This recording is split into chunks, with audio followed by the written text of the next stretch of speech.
నమస్తే. తెలంగాణలో 17 లోక్సభ నియోజకవర్గాల పోలింగ్ నడుస్తున్నది. 6 గంటల తర్వాత పోలింగ్ కేంద్రంలో ఉన్న వాళ్ళందరికీ అనుమతి. సో 6 గంటలు అయిపోయింది కాబట్టి గేట్లన్నీ క్లోజ్ అయిపోయినాయి. సో లోపల ఉన్న వాళ్ళకి పోలింగ్ నమోదు వేసుకునే అవకాశం ఉన్నది. సో పోలింగ్ పర్సంటేజ్ ఎంత అన్న దానికి సంబంధించి 60-70 అటు ఇటుగా 60% అబోవ్ 70% టచ్ అయ్యే అవకాశాలు కనిపిస్తున్నాయి. ఎందుకంటే ఎలక్షన్ కమిషన్ పూర్తిగా అన్ని పోలింగ్ కేంద్రాలు ఈ 17 నియోజకవర్గాలకు సంబంధించిన కేంద్రాల్లో పర్సంటేజ్ని అంతా మదింపు చేసి సో టోటల్గా ప్రకటించేసరికి రాత్రి అయ్యే అవకాశం ఉంది. సో అటు ఇటుగా 70% అటు ఇటు నమోదయ్యే ఛాన్సెస్ అయితే కనిపిస్తూ ఉన్నాయి. సో ఇక్కడ పాయింట్ ఏంటంటే ఇప్పుడు నేను చేయబోయే వీడియో ఎగ్జిట్ పోల్ కాదు. ఎగ్జిట్ పోల్ చేయడానికి వీల్లేదు. ఎందుకంటే ఎలక్షన్ కోడ్ ఉన్నది. జూన్ 2వ తేదీ వరకు దేశంలో ఎలక్షన్స్ ఉన్నాయి కాబట్టి ఎలాంటి ఎగ్జిట్ పోల్స్ ప్రకటించడానికి వీల్లేదు. జస్ట్ ఇది ఒక స్టడీ అనుకోండి, లేదు అనాలిసిస్ అనుకోండి. సో ఎవరెవరు పోటీ చేస్తున్నారు, ఈ నియోజకవర్గాల్లో గెలుపు అవకాశాలకి దోహదపడేటువంటి అంశాలు ఏంటి, ఇప్పుడున్న పర్సంటేజ్ ఆధారంగా ఎవరికి ఎడ్జ్ ఉండే అవకాశం ఉంది, ఇట్లాంటి డిఫరెంట్ టైప్స్ ఆఫ్ ఇష్యూస్ మీద మనం ఫోకస్ చేద్దాం, మాట్లాడదాం. నా ముందు ప్రశాంత్ ఉన్నారు. Prashant psephologist and political strategist కూడా. మీ సంస్థ పేరు పాలిట్రిక్స్ అనే ఈ పొలిటికల్ స్ట్రాటజిక్ సంస్థకి ఆయన ఇన్ఛార్జ్గా ఉన్నారు. సో వాళ్ళు సర్వేలు చేస్తూ ఉంటారు. ఇప్పటికే చాలా సర్వేలు చేశారు. మొన్నటి అసెంబ్లీ ఎలక్షన్స్లో కూడా వాళ్ళు చేసిన సర్వేలు చాలా సక్సెస్ఫుల్ అయ్యాయి చాలా నియోజకవర్గాల్లో. సో ఇప్పుడు ఈ ఎంపీ ఎలక్షన్స్లో కూడా వాళ్ళ ప్రెడిక్షన్స్ ఎంతవరకు సక్సెస్ అవుతాయి, వాళ్ళు చెప్పింది ఎంతవరకు కరెక్ట్ అవుతుంది అన్నది మనం జూన్ 4వ తేదీన చూద్దాం. సో ఫస్ట్ అయితే ఈ 17 లోక్సభ నియోజకవర్గాల్లో సిచ్యువేషన్ గురించి మనం మాట్లాడదాం. సో వెల్కమ్ ప్రశాంత్ గారు, నమస్తే. థ్యాంక్ యూ అన్న, థ్యాంక్స్ ఫర్ ఇన్వైటింగ్. మనం లాస్ట్ అసెంబ్లీ ఎలక్షన్స్ లో కూడా కలిసినాం. ఎలక్షన్ ముందు మాట్లాడుకున్నాం, ఎలక్షన్ రిజల్ట్ రోజు కూడా మనం మాట్లాడుకున్నాం. ఓకే. సో ఆ రోజు మనం చర్చించుకున్నట్టే కాంగ్రెస్ గవర్నమెంట్ వస్తుందని అనుకున్నాం. బట్ తక్కువ ఓటింగ్ పర్సంటేజ్ ఓవరాల్ లో ఉండే. సో అది అసెంబ్లీ ఎలక్షన్స్, ఇది వచ్చి పార్లమెంట్ ఎలక్షన్స్. ప్రభుత్వం వచ్చిన అతి దగ్గరి సమయంలోనే ఎలక్షన్ వచ్చింది కాబట్టి మరి ఆ ప్రభుత్వం మీద వ్యతిరేకత ఉందా, బీజేపీ సెంట్రల్ గవర్నమెంట్ పర్ఫార్మెన్స్ మళ్ళీ మూడోసారి తెలంగాణ ప్రజలు బీజేపీకి పట్టం కట్టబోతుర్రా అనేది మనం లాస్ట్ 2 ఎలక్షన్స్లో, అసెంబ్లీ ఎలక్షన్స్లో, పార్లమెంట్ ఎలక్షన్స్లో ముఖ్యంగా మనం చర్చించాల్సిన అంశం ఏంటంటే అసెంబ్లీ ఎలక్షన్స్ స్టేట్కి సంబంధించిన సబ్జెక్టు, పార్లమెంట్ అనేది దేశానికి సంబంధించిన సబ్జెక్టు. సో ఒక ప్రాంతం యొక్క డెమోగ్రాఫిక్ ఏరియాలో ప్రజల ఐక్యూ ఈక్యూ అంటే వాళ్ళు ఆ ఏరియాలో ఎలక్షన్ అనగానే ఇంతకుముందు చెప్పినట్టుగా లోకల్ లీడర్లు చెప్తే పోయి ఓటేసే విధంగా ఉన్నారా, లేదా మనం ఇప్పుడు ఎమ్మెల్యే కోటేస్తున్నాం దాని ద్వారా ముఖ్యమంత్రి అవుతాడు, దాని ద్వారా రాష్ట్రాన్ని పరిపాలిస్తారు, అండ్ ఎంపీ కోటేస్తున్నాం, ఎంపీ ఎలక్షన్ల ద్వారా దేశ ప్రధాని ఎన్నుకుంటారు, దేశానికి సంబంధించిన ఎన్నిక. సో మన తెలంగాణలో అది ఎంతవరకు అవేర్నెస్ ఉంది అని అంటే మనం 2018 ఎలక్షన్స్ ఇది కేసీఆర్ వేరియేషన్. 2014 వరకు మనకు ఒకటేసారి ఎలక్షన్ ఉంటుండే. ఇప్పుడు ఏపీలో ఉన్నట్టు 2 ఈవీఎంలు ఉంటుండే, ఎమ్మెల్యేకి ఎంపీకి వేసి వచ్చేటోళ్ళు. 2018లో కేసీఆర్ తన రాజకీయ ప్రయోజనం కోసం ఎలక్షన్స్ ముందస్తుకెళ్ళిండు. అలా వెళ్ళి మళ్ళీ 19 ఎలక్షన్స్ పెట్టిండు. సో అప్పుడు మనం ప్రధానంగా ఈ చర్చలో ఏం చేద్దామంటే 2018లో వచ్చిన అదే అసెంబ్లీలో వచ్చిన ఓటింగ్ పర్సంటేజ్ కి 19లో వచ్చిన ఓటింగ్ పర్సంటేజ్ కి తేడా చూద్దాం. అప్పుడు జనాలు నిజంగానే ఇది అసెంబ్లీ ఎలక్షన్, ఇది పార్లమెంట్ ఎలక్షన్ అనుకున్నారా, కేసీఆర్ ప్రభుత్వంలో ఉంది కాబట్టి కేసీఆర్ చెప్తే ఎలక్షన్ వేసిందా అనేది మనం దీన్ని బట్టి ఈసారి జనాలు మొన్న కాంగ్రెస్ కేసీఆర్ కాబట్టి మళ్ళీ ఇప్పుడు కాంగ్రెస్ కేస్తారా, లేదా కాంగ్రెస్ వర్సెస్ బీజేపీ నేషనల్ 2 పార్టీలు కాబట్టి మనకి ఇప్పుడు ఓవరాల్ గా ఒక చర్చ, ఒక కన్క్లూజన్ అయితే అందరికి ఏమొచ్చిందంటే బీఆర్ఎస్ అవుట్, గేమ్ లో లేదనేది సర్వేలో అదే ఉందా అంటే ఓవరాల్ గా కూడా బీఆర్ఎస్ కి వన్ ఆర్ నన్ అని వేరే వాళ్ళు అంటున్నారు, చాలా మంచి మంచి సంస్థలు అంటున్నారు. సో నా ఒపీనియన్ అయితే బీఆర్ఎస్ కి 0 ఒకటి కూడా రాదు కన్ఫర్మ్. ఓకే. సో ఇప్పుడు పోటీ కాంగ్రెస్ వర్సెస్ బీజేపీ, 2 నేషనల్ పార్టీల మధ్యలోనే పోటీ ఉంటుంది. ఓకే. అది కూడా మనకు సెకండ్ ప్లేస్ ఎక్కడెక్కడ ఉంది అని మనము విశ్లేషణ ఒక్కొక్క పార్లమెంట్ వైజ్ చేస్తే చూస్తాము, 1 లేదా 2 ప్లేస్లలోనే బీఆర్ఎస్ సెకండ్ ప్లేస్ ఉంది. సో పర్సంటేజ్ కొంచెం తగ్గినట్టుంది అర్బన్ ఏరియాలో, అంటే అది కామన్ గా ఉండేదేనా లేదు ఎట్లా? లేదన్నా మనకు overall total Telangana voter Malkajgiri కానీ సికింద్రాబాద్ కానీ చాలా చాలా తక్కువగా ఉంది పర్సంటేజ్. లేదు, మనకు 2019లో ఎంత ఓటింగ్ పర్సంటేజ్ వచ్చిందో ఓవరాల్ తెలంగాణలో మీకు మొత్తం అయిపోయిన తర్వాత ఎలక్షన్ కమిషన్ అనౌన్స్ చేసే ఓటింగ్ పర్సంటేజ్ సేమ్ ఉంటుంది. హైదరాబాద్ లో మనకు ఎందుకు 2023 అసెంబ్లీ ఎలక్షన్స్ 6 నెలల కింద జరిగింది, ఇప్పటికీ తేడా ఎందుకు కనిపిస్తుంది అంటే హైదరాబాద్ సెటిలర్స్ అంతా ఇప్పుడు ఇక్కడ ఓటేసారు, ఇప్పుడు అక్కడికి మూవ్ అవుతారు. సో మనకు న్యూస్ లో చూస్తున్న దాని ప్రకారమే 40 లక్షల మంది వెళ్ళిరంటారు. 40 లక్షల మంది హైదరాబాదు చేవెళ్ళ, సికింద్రాబాదు, మల్కాజ్గిరి పార్లమెంట్ పరిధిలో ఉంటారు. అందుకే ఈ అర్బన్ 4 పార్లమెంట్ పరిధిలో మీకు ఓటింగ్ శాతం తక్కువ ఉంది. హైదరాబాద్ తీసేస్తే ఈ 3 పార్లమెంట్లు ముఖ్యంగా సికింద్రాబాదు, చేవెళ్ళ, మల్కాజ్గిరి దీంట్లో ఓటింగ్ పర్సెంటేజ్ అందుకే తక్కువ చూపెడుతుంది. సో అది ఏ టైప్ ఆఫ్ ఓటర్స్ వాళ్ళు ఇక్కడ ఉంటే ఎవరు ఓటు పడేది అనేది మనం పార్లమెంట్ వైద్య వెళ్ళినప్పుడు మళ్ళీ సపరేట్ చర్చ చేయాలి. సో ఒక్కొక్క పార్లమెంట్ గురించి మనం డిస్కస్ చేద్దాం. ముందుగా నార్త్ తెలంగాణ విషయానికి వద్దాం. నార్త్ తెలంగాణలో ఆదిలాబాద్ పార్లమెంట్ కాన్స్టిట్యుయెన్సీ. సో ఇక్కడ ఆత్రం సుగుణ కాంగ్రెస్ నుంచి పోటీ చేస్తున్నారు, బీజేపీ నుంచి గోడం నగేష్ పోటీలో ఉన్నారు, బీఆర్ఎస్ నుంచి ఆత్రం సక్కు పోటీ చేస్తున్నారు. ఇది ఎస్సీ రిజర్వ్డ్ నియోజకవర్గం, ఎస్టీ నియోజకవర్గం. ఇక్కడ ఆత్రం సుగుణ వర్సెస్ గోడం నగేష్ గా ఫైట్ చాలా టైట్ గా ఉందని మనం మొన్నటి వరకు వార్తలు చూసినాం. సో బేసిక్గా బీజేపీకి 4 ఎమ్మెల్యేలు ఉన్నారు. సో 4 ఎమ్మెల్యేలు ఉండడం ఒకటి ప్రధానమైన పాయింట్గా ఇక్కడ కనబడతా ఉన్నది. మనం ఎలక్షన్స్కి ముందు మాట్లాడుకున్నదంతా ఇది. కానీ ఇక్కడ కాంగ్రెస్కి ఒక మంచి క్యాండిడేట్కి టికెట్ ఇవ్వడంతో పోటీ మరింత తీవ్రమైంది. సీతక్క మిగతా వాళ్ళంతా చాలా ప్రతిష్టాత్మకంగా ఎలక్షన్ తీసుకున్నారు. సో మీరు చెప్పండి, ఇక్కడ టోటల్ ఓటర్స్ వచ్చి మొత్తం 14,89,790 మంది. Number of polling booths 2,111. Rural voters 11,78,424. మొత్తం రూరల్ ఓటర్స్ అంటే ఆల్మోస్ట్ 80%. అర్బన్ ఓటర్స్ పట్టణాలు 3,11,366 మాత్రమే. సో ఇక్కడ క్యాస్ట్ సెన్సెస్ కూడా మీరు ఇచ్చినట్టున్నారు. 2011 క్యాస్ట్ సెన్సెస్ ఇదా? అప్పటి నుంచి మన గవర్నమెంట్ రికార్డ్స్ లో లెక్కలు అప్డేట్ కాలేదు. ఓకే. సో దీన్ని మనం బట్టి మళ్ళీ ఎంత పర్సెంటేజ్ పెరిగింది అనేది మనం చేసుకోవచ్చు. ప్రపోర్షనేట్ సేమ్ ఉంటుంది. సో బుద్ధిస్ట్ 1% ఉన్నారు, ముస్లిం 12% ఉన్నారు, ఎస్సీలు 15% ఉన్నారు, ఎస్టీలు 22% ఉన్నారు. ఇది 2023 అసెంబ్లీ ఎలక్షన్ రిజల్ట్స్. అంటే మొన్నటి అసెంబ్లీ ఎలక్షన్స్ లో కాంగ్రెస్ పార్టీకి దాదాపు 25 లక్షల 2,52,286 ఓట్లు వచ్చినాయా? 19%. ఓకే, ఓట్సే కదా? ఓట్సే. We will go with the percentage అయితే ఈజీ ఉంటుంది. 19% కాంగ్రెస్ కి వచ్చింది, బీజేపీకి 34% వచ్చింది, బీఆర్ఎస్ కి 36, టోటల్ ఓట్స్ 89. అంటే పోలైన ఓట్లు 89%. సో ఇక్కడ బీఆర్ఎస్ మెజారిటీ ఓట్లు వచ్చినాయి. బీఆర్ఎస్ ఇక్కడ మెజారిటీ ఓట్స్ వచ్చిన సీట్స్ పరంగా చూస్తే ఇక్కడ మీకు ఎమ్మెల్యేలలో వచ్చేసి బీజేపీ ఎమ్మెల్యేలు Boath, Nirmal, Mudhol, Adilabad and Sirpur. Sirpur 7 Boath BRS. So మీకు ఇక్కడ వచ్చేసి 2 బీఆర్ఎస్ ఎమ్మెల్యేలు, బీజేపీ 4 ఎమ్మెల్యేలు, ఒక Congress MLA. So percentage wise గా మీరు ఇక్కడ చూస్తే బీఆర్ఎస్ కి ఎక్కువ పర్సెంటేజ్ వచ్చినా, బీజేపీకి తక్కువ పర్సెంటేజ్ వచ్చినా, సో నంబర్ ఆఫ్ ఎమ్మెల్యేలు బీజేపీ వాళ్ళు ఎక్కువ ఉన్నారు. సో ఇక్కడ మనకు నార్మల్ గా బీజేపీ ఓట్ బ్యాంక్ అనగానే అర్బన్ ఓట్ బ్యాంక్ లోనే బీజేపీ ఉంటది, రూరల్ ఓట్ బ్యాంక్ లో బీజేపీ ఉండదు అనేది మనం నార్మల్ గా మన పర్సెప్షన్ ఉంటది. బట్ ఈ ఆదిలాబాద్ లో చూస్తే సిట్టింగ్ ఎంపీ బీజేపీ. ఇది 2019 లో కూడా బీజేపీ గెలిచింది, స్వయం బాపురావు గెలిచిండు. సో ఆల్మోస్ట్ వాళ్ళకు 30% ఓట్ బ్యాంక్ కాంగ్రెస్ కుంటే బీజేపీకి 36% ఓట్ బ్యాంకు, 30% బీఆర్ఎస్ కి. సో 2019లో ట్రయాంగిల్ ఫైట్ నడిచింది. సో దాని తర్వాత జరిగిన ఎలక్షన్స్ అసెంబ్లీ ఎలక్షన్ లో కూడా బీజేపీ పార్టీ తన ఓట్ బ్యాంక్ ని సెక్యూర్ చేసుకుంది. 36% 2019లో ఉంటే మొన్న జరిగిన అసెంబ్లీ ఎలక్షన్స్ లో 34% ఉంది. సో వాళ్ళు ఆదిలాబాద్ పార్లమెంట్ పరిధిలో వాళ్ళ ఓట్ బ్యాంక్ అనేది స్టేబుల్ చేసుకొని ఉన్నారు. సో ఇప్పుడు మళ్ళీ అసెంబ్లీ ఎలక్షన్ కాదు, పార్లమెంట్ ఎలక్షన్ కాబట్టి, ఎంపీకి సంబంధించిన ఎలక్షన్ కాబట్టి ఇక్కడ కాంగ్రెస్ పార్టీ స్ట్రాటజిక్ గా క్యాండిడేట్ మార్చింది.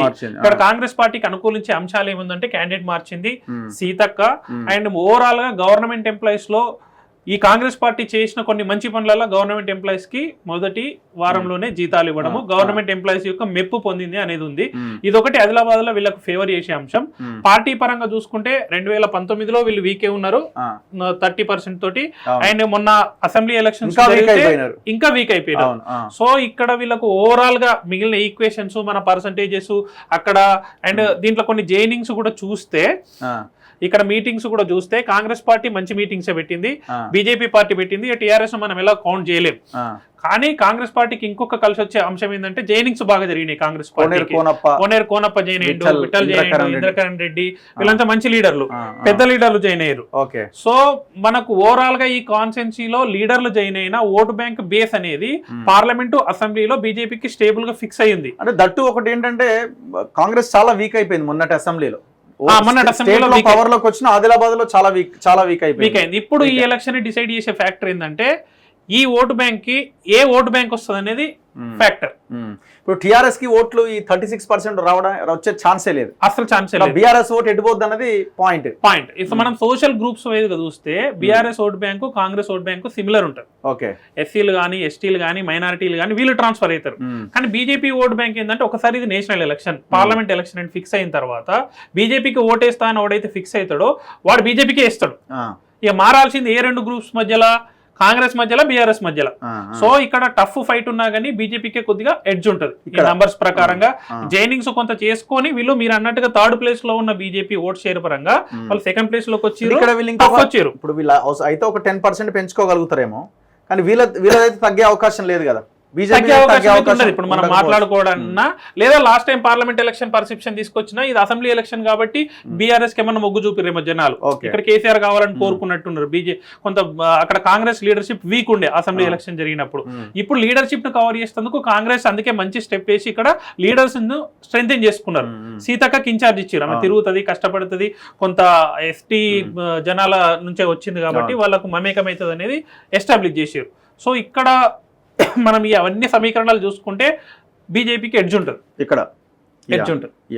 సో పర్సంటేజ్ కూడా రూరల్ ఏరియాలో గట్టిగానే నమోదు అవుతున్నట్టుంది. వాటర్ తీసుకోవాలంటే సో పర్సంటేజ్ కూడా గట్టిగానే నమోదు అవుతున్నది ఆదిలాబాద్ ఈ ప్రాంతంలో జరుగుతున్న పోలింగ్ ప్రకారం. సో ఎందుకంటే రూరల్ ఏరియా కాబట్టి సో చూస్తున్నారు. సో ఇక్కడైతే ఆదిలాబాద్ లో భారతీయ జనతా పార్టీకి ఎడ్జ్ ఉండే ఛాన్సెస్ ఉన్నాయి. మీరు ఇది మనం ఏం చేద్దాం, మొత్తం ఓవరాల్ 17 పార్లమెంట్లలో బీజేపీ వన్ సైడ్ ఇక్కడ ఉంటది, కాంగ్రెస్ వన్ సైడ్ ఎన్నిట్లలో ఉంటది, బీఆర్ఎస్ వర్సెస్ బీజేపీ ఎన్ని సైడ్ లో ఉంటుంది. ఇప్పుడు ఎందులో రాద్దాం ఇది ఆదిలాబాద్ కోట, Adilabad BJP versus Congress tough లో రాదు, అంతేనా? ఓకే, ఎందుకంటే మంచి లీడర్షిప్ జైనింగ్ జరిగింది. బీఆర్ఎస్ అనేది రేస్ లో లేకుండా వెళ్ళిపోయింది. ఓకే, సో మీ స్ట్రాటజీ ప్రకారం చలో. సో ఇది ఇక్కడ ఆదిలాబాద్ లో కాంగ్రెస్ వర్సెస్ బీజేపీగా టఫ్ ఫైట్ ఉండే అవకాశం కనిపిస్తుంది అన్నది ప్రశాంత్ చెప్తా ఉన్నారు. నెక్స్ట్ భువనగిరి విషయానికి వద్దాం. భువనగిరి పార్లమెంట్ కాన్స్టిట్యున్సీలో చామల కిరణ్ కుమార్ రెడ్డి కాంగ్రెస్ నుంచి పోటీ చేస్తున్నారు, భారతీయ జనతా పార్టీ నుంచి బూర నర్సయ్య గౌడ్ పోటీ చేస్తున్నారు, అండ్ బీఆర్ఎస్ నుంచి క్యామా మల్లేష్ పోటీ చేస్తున్నారు. సో ఆయన గొల్లకుర్మ, బూర నర్సయ్య గౌడు, చామల కిరణ్ కుమార్ రెడ్డి. సో ఇక్కడ టోటల్ ఓటర్స్ వచ్చి 16,28,033 మంది ఉన్నారు. Number of polling booths 2,100. Rural ఓటర్లు దాదాపు 13,82,200. అర్బన్ ఓటర్స్ 2,45,833 పట్టణాలు. అంటే దాదాపు ఇక్కడ రూరల్ ఓటర్స్ ఎక్కువగా ఉన్నారు. 85% రూరల్ ఓటర్స్ ఉన్నారు. చాలా టఫ్ ఫైట్ ఇస్తున్న నియోజకవర్గం ఇది. క్యాస్ట్ సెన్సెస్ చూసుకుంటే 1%, అంటే 2011 caste senses. Christians 1%, Muslim 4%, SC 20%, ST 6%. So I think బీసీలు 60% ఉన్నారు దగ్గర. సో మిగతా రాయనట్టున్నది మీరు. అంటే మనకు 2011 సెన్సెస్ గవర్నమెంట్ బీసీల ఓన్లీ ఇది మాత్రమే వెబ్సైట్ లో పెడుతుంది. బీసీల కులగణన పబ్లిష్ చేయలేదు ఇంతవరకు. ఓకే. సో 2023 అసెంబ్లీ ఎలక్షన్స్ అంటే మొన్న జరిగిన ఎలక్షన్స్ లో Congress vote share 53%, BJP vote share just 5% మాత్రమే, బీఆర్ఎస్ ఓట్ షేర్ 36%, టోటల్ 94%లో. అంటే చూడండి, అంటే కాంగ్రెస్ ఎంత బలంగా ఉంది మొన్నటి అసెంబ్లీలో అన్నది. ఒక్కొక్క ఎమ్మెల్యే వీరేశము, మందుల సామెలు, ఇట్లా ఈ నియోజకవర్గాల ఎమ్మెల్యేలు 50,000, 70,000 ఓట్ల మెజారిటీతో గెలిచారు. భువనగిరిలో ఇక్కడ చూడండి మీరు 36,700తో మల్రెడ్డి రంగారెడ్డి గెలిచింది ఇబ్రహీంపట్నంలో. మునుగోడులో రాజగోపాల్ రెడ్డి 40,590. భువనగిరిలో కుంభం అనిల్ కుమార్ రెడ్డి 26,200. నకరేకల్లో వేముల వీరేశం 68,834 ఓట్లతో గెలిచిండు. తుంగతుర్తి ఇది మన తుంగతుర్తిలో మందుల సామెల్ 51,094 ఓట్లు. ఆలేరులో బీర్ల ఐలయ్య 49,636. జనగామలో ఇక్కడ బీఆర్ఎస్ గెలిచింది ఒకే ఒక్క సీటు, 15,783 ఓట్లతో బీఆర్ఎస్ గెలిచింది. అంటే మొత్తం 7 నియోజకవర్గాల్లో జనగాం ఒకటి కాంగ్రెస్ కోల్పోయింది, ఒకటి బీఆర్ఎస్ గెలిచింది. సో మిగతావి కంపేర్ చేస్తే భారీ మెజారిటీస్తో గెలిచారు. అంటే ఒక రకంగా చెప్పాలంటే టోటల్ కాంగ్రెస్ పార్టీకి వేసేసారు. బీజేపీ చూస్తే జస్ట్ 5% ఉన్నది, కానీ ఈక్వేషన్ చాలా డిఫరెంట్గా ఉన్నది ఇప్పుడు. సో ఇదే మనం ఇక్కడ చర్చించుకోవాల్సింది ఏంటంటే అసలు కంప్లీట్ చేంజ్ ఉన్నది. ఎలక్షన్ నరేటివ్ అనేది ఇది రాష్ట్రానికి ముఖ్యమంత్రిని ఎన్నుకునే ఎన్నిక కాదు, దేశానికి ప్రధానిని ఎన్నుకునే ఎన్నిక. సో చర్చలోకి వస్తే ఏం జరుగుతుంది అంటే బీఆర్ఎస్ పార్టీ అవుట్ అవుతుంది. ఎందుకు అవుట్ అవుతుంది? ఇంతకు ముందు వాళ్ళు అధికార పార్టీలో ఉన్నప్పుడే, ఎప్పుడు 2019లో వాళ్ళు అధికారంలో ఉన్నారు. 2019లో వాళ్ళు అధికారంలో ఉన్నప్పుడు చూడండి, ఓట్ షేర్ వాళ్ళకి వచ్చింది 44%. ఏది అసెంబ్లీ ఎలక్షన్స్ సేమ్ ఇప్పుడు మనకి ఏదైతే మొన్న జరిగిన అసెంబ్లీ ఎలక్షన్స్ ఉన్నాయో ముందు జరిగిన అసెంబ్లీ ఎలక్షన్స్ లో వాళ్ళకి 44% ఉన్నది, కాంగ్రెస్ కు 34% ఉన్నది. ఎంత గ్యాప్ ఉంది? 10% గ్యాప్. కానీ గెలిచింది 2019లో ఎంపీగా గెలిచింది వెంకటరెడ్డి గారు గెలిచారు 44%. అంటే 10% గెయిన్ అయ్యి వాళ్ళు గెలిచారు. సో ఈక్వేషన్ అనేది బలమైన అభ్యర్థి అండ్ వాళ్ళకు అక్కడ బీఆర్ఎస్ క్యాండిడేట్ కూడా బలమైన అభ్యర్థి వాళ్ళు పెట్టింది. సో వాళ్ళకి ఆల్రెడీ ఓట్ షేర్ కూడా మంచి ఓట్ షేర్ 44% ఉంది. అప్పుడు కూడా ఈయనే కదా బూర నర్సే, అప్పుడు బీఆర్ఎస్ నుంచి బీఆర్ఎస్ లో ఉన్నాడు. సో అదే క్యాండిడేట్ ఇప్పుడు ఇక్కడ వచ్చింది. సో నార్మల్ గా మనకి ఎంపీ ఎలక్షన్ లో ఇప్పుడు జరుగుతున్న బీజేపీ ఎజెండా ఏంటంటే బీజేపీకి ముస్లిం ఓటు బ్యాంక్ ఉన్న దగ్గర హిందూ ఓట్ బ్యాంక్ పోలరైజ్ అవుతుంది.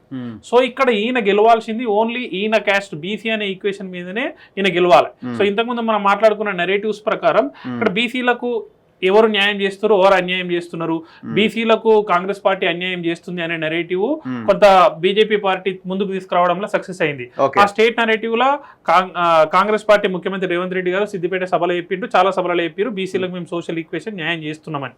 సో ఓవరాల్ ఓట్ల ఉమ్మడి నల్గొండలో ఈ రెడ్ల ఆధిపత్యము, ఆ లీడర్ల ఆధిపత్యం అన్నది చాలా ఇదిగా వినబడతా ఉంటది. మీరు చెప్పిన ఫ్యాక్టర్ ఉమ్మడి నల్గొండ జిల్లాలో అది చాలా ఉన్నది. రెడ్డి ఫ్యాక్టర్స్ చెప్పినా మీరు చాలా సార్లు చెప్పినట్టు మీ ఇంటర్వ్యూలు కూడా నేను చూసినా అందులో రెడ్లలో చాలా రకాలు ఉంటారు. అట్లా నీ రెడ్డిని యాక్సెప్ట్ చేస్తున్నారా లేదా అనేది పాయింట్. ఈయన యాక్సెప్ట్ చేస్తున్నారా లేదా రెడ్డి ఎమ్మెల్యేలు ఎంతమంది యాక్సెప్ట్ చేస్తున్నారు అన్నది కూడా పాయింటే. అంతే. ఇప్పుడు మీరు చెప్పండి, మీరు అదే కాన్సెన్సీ కి సంబంధించి కాబట్టి ఇందులో ఎంతమంది ఎమ్మెల్యేలు మనస్ఫూర్తిగా పనిచేస్తున్నారు అన్నది క్వశ్చన్ మార్క్. ఇప్పుడు రాజగోపాల్ రెడ్డి 4-5 రోజుల నుంచి నాకు తెలిసి ఓవరాల్ టోటల్ నియోజకవర్గంలో పర్యటనే కనపడలే. అంటే ఆయన కేవలం మునుగోడులోనే పరిమితమైనట్టు కనిపించింది. సో ఇప్పుడు వాళ్ళ రిజల్ట్ ఎట్లుంటది అన్నది పక్కన పెడితే, సో ఇప్పుడు మీరు చెప్పిన దాని ప్రకారం వాళ్ళ కుటుంబానికి సంబంధించిన ఏరియాలో మళ్ళీ సీఎం మనిషి వచ్చి ఉంటే మా రాజకీయ అస్తిత్వాన్ని కోల్పోతామనే భయం కూడా ఉండొచ్చు. కానీ పర్ఫార్మెన్స్ అనేది అక్కడ మంత్రి పర్ఫార్మెన్స్ అక్కడ ఉన్న రిజల్ట్ ను బట్టే కొలమానంతో తీసుకుంటాడు. కాబట్టి ఇది వెంకటరెడ్డి గారికి ఖచ్చితంగా ఛాలెంజింగ్ సమస్యనే. వెంకటరెడ్డి గారు ఖచ్చితంగా నేను గెలిపించి తీరాలి. సో మనకు తెలిసిన రిపోర్ట్స్ మనకున్న దాని ప్రకారం అయితే కాంగ్రెస్ పార్టీకి బూర నర్సే గౌడ్ టఫ్ కాంపిటీషన్ ఇస్తున్నాడు. ఇక్కడ ఏదైతే బీఆర్ఎస్ పార్టీ లూజ్ అయిందో బీఆర్ఎస్ పార్టీ ఇంకా కిందికి వెళ్ళిపోయింది. ఈ BRS party vote bank Congress కి వెళ్ళిందా బీజేపీకి వెళ్ళిందా అనే చర్చ. సో ఇది 5% ఉంది, ఇంకా పెరుగుతుందా లేదా అనేది ఇది చర్చ కాదు. మనం వేరే పార్లమెంట్లలో మనం చూడొచ్చు. బీఆర్ఎస్ 2018లో కూడా బీజేపీ పార్టీకి 5% వచ్చి 2019లో గెలిచిన సెగ్మెంట్లు ఉన్నాయి. మనం కిందికి వెళ్తే మనం చూడొచ్చు. ఇక్కడ బీజేపీ అనేది ఇంతకుముందు రేస్ లో లేదు. వాళ్ళు బీజేపీ పార్టీ అక్కడ భువనగిరిలో ఎస్టాబ్లిష్ అవ్వడం ఈయన మారిన తర్వాతనే భువనగిరిలో బీజేపీ ఎస్టాబ్లిష్ అయింది. అసలు దట్టు ఇక్కడ బీసీ పోలరైజేషన్ అన్నదే మెయిన్ అవుతుంది. ఒకవేళ బూర నర్సే గౌడ్ గెలిస్తే ఇది 100% మీరు చెప్పినట్టు బీసీ ఈక్వేషన్ మీద గెలిచిన ఎన్నిక అవుతుంది. అండ్ ఓవరాల్ 17 పార్లమెంట్లలో బీసీ వాదం, బీసీ నరేటివ్ ఎక్కడన్నా సక్సెస్ అయిందంటే అది ఇదే అవుతుంది. ఇప్పుడు కనిపిస్తున్న సర్వేలలో కూడా వీళ్ళు సెకండ్ ప్లేస్ కి వచ్చి బీజేపీ టఫ్ కాంగ్రెస్ తోటి ఇస్తుంది అని అంటే ఓన్లీ బీసీ వాదం వల్లనే. అండ్ ఈయన ఉన్న సామాజిక వర్గం, గౌడ సామాజిక వర్గం అక్కడ హైయెస్ట్ ఓట్లను కలిగి ఉన్నది. 3.5 లక్షల దగ్గర 3.5 లక్షల ఓట్లు ఉన్నాయి. వాళ్ళు వన్ సైడ్ వేసినా మిగతా బీజేపీ ఓట్ బ్యాంకు అక్రాస్ ఇది హైదరాబాద్ కానుకొని ఉంది. ఇక్కడ మనకు కనిపిస్తున్న అర్బన్ ఓట్ బ్యాంక్ 15% ఉన్నా ఇది ఇంకా ఎక్కువ ఇంపాక్ట్ చూపెడుతుంది. వీళ్ళు ఆ ఊర్లలోకి వెళ్ళి ఎక్కువ ప్రభావితం చేసే ఉంటది. ఇలా ఇబ్రహీంపట్నం ఉంది, ఆల్మోస్ట్ హైదరాబాద్ లో ఉన్నట్టే 70%. సో ఇది టఫ్ ఉంటది రెండింటి మధ్యలో బీజేపీ కాంగ్రెస్. బీఆర్ఎస్ అయితే ఇక్కడ వెళ్ళిపోయింది, కొన్ని ప్రాంతాల్లో అయితే బీఆర్ఎస్ ఓట్ బ్యాంక్ ఎక్కువ బీజేపీ టర్న్ అవుతున్నట్టు. సో ఈ రోజు మనం అంటే పర్టికులర్ గా మనం వెయిటేజ్ తీసుకొని సర్వే చేయలేదు, కానీ మనం విన్న ఫోన్ల ప్రకారం అయితే బీఆర్ఎస్ వాళ్ళు బీజేపీకి ఏమని చెప్తురంట. సో చూడాలి. ఇది కూడా చాలా టఫ్ ఉన్న నియోజకవర్గమే ఒక రకంగా చెప్పాలంటే. మీరు ఇది లీడర్ జాయినింగ్స్ మీటింగ్స్ అంత చూస్తే కాంగ్రెస్ పార్టీ కూడా ఫోకస్ చేసినట్టు ఏం లేదు. Congress party CM Revanth Reddy meeting 1-2 జరిగినాయి, కానీ అంత పర్టికులర్ గా ఫోకస్ చేసింది అయితే లేదు. సో మనం అక్కడ జరిగిన క్యాంపెయిన్స్ జైనింగ్స్ బట్టి కూడా ఆ పార్లమెంట్ ఎట్ సైడ్ మూవ్ అవుతుంది, అక్కడ ఎవరు టార్గెట్ పెట్టారు అనేది చూసుకోవచ్చు. మనం ఇంతకుముందు హైదరాబాద్ లో చూసినాం, లీడర్షిప్ లేదు కాబట్టి జైనింగ్ చేశారు, మీటింగ్స్ కూడా మంచిగానే జరిగినాయి. సో అక్కడ బీజేపీతో పోటీ పడుతూ కాంగ్రెస్ పార్టీ మీటింగ్లు కూడా జరిగినాయి, బట్ ఇక్కడ భువనగిరిలో అంత లేదు. సో దీన్ని మనకు కూడా టఫ్ లో రాసుకోండి. ఇది కూడా టఫేనా? ఇది ఖచ్చితంగా ఇది టఫ్ ఫైట్ ఉన్న నియోజకవర్గం. ఓకే, నెక్స్ట్ మనం ఇక్కడ రాస్తున్నది మీకు అర్థమై ఉంటుంది. కాంగ్రెస్ సంబంధించి పక్కాగా గెలిచే స్థానాలు, బీజేపీకి ఫేవర్గా ఉన్న స్థానాలు, రెండింటి మధ్య ఫైట్ ఉన్నవి. ఇంకా బీఆర్ఎస్ ఎందుకు రాయలేదంటే ఇక అది అర్థం చేసుకో. ఎక్కడ వస్తే మళ్ళీ ఒకసారి స్పేస్ ఇద్దాం. వాళ్ళే స్పేస్ లేకుండా వెళ్ళిపోయారు, మనం స్పేస్ ఏమన్నా వద్దా నిర్ణయం. అవకాశం లేదు వాళ్ళకి, 0 అన్నది చాలా క్లియర్గా అర్థమవుతా ఉన్నది. నెక్స్ట్ థర్డ్ కాన్స్టిట్యుయెన్సీ చేవెళ్ళ విషయానికి వద్దాం. చేవెళ్ళలో కాంగ్రెస్, బీజేపీ అండ్ బీఆర్ఎస్ పోటీ చేస్తున్నాయి. ఇది కూడా ఇంట్రెస్టింగ్ ఫైట్. కాంగ్రెస్ నుంచి రంజిత్ రెడ్డి పోటీ చేస్తున్నాడు. ఆయన గతంలో బీఆర్ఎస్లో ఉండే బీఆర్ఎస్ సిట్టింగ్ ఎంపీ. అక్కడ టికెట్ వద్దనుకుని కాంగ్రెస్లోకి వచ్చి కాంగ్రెస్ నుంచి పోటీ చేస్తున్నాడు. విశ్వేశ్వరరెడ్డి బీజేపీ నుంచి పోటీలో ఉన్నారు. కాసాని జ్ఞానేశ్వర్, ముదిరాజ్ బీఆర్ఎస్ నుంచి పోటీలో ఉన్నారు. టోటల్ ఓటర్స్ వచ్చి 24,43,112. పెద్ద నియోజకవర్గం మల్కాజ్గిరి తర్వాత. Number of polling booths 2,824. Rural ఓటర్లు దాదాపు 10,52,981. Urban voters 13,90,131.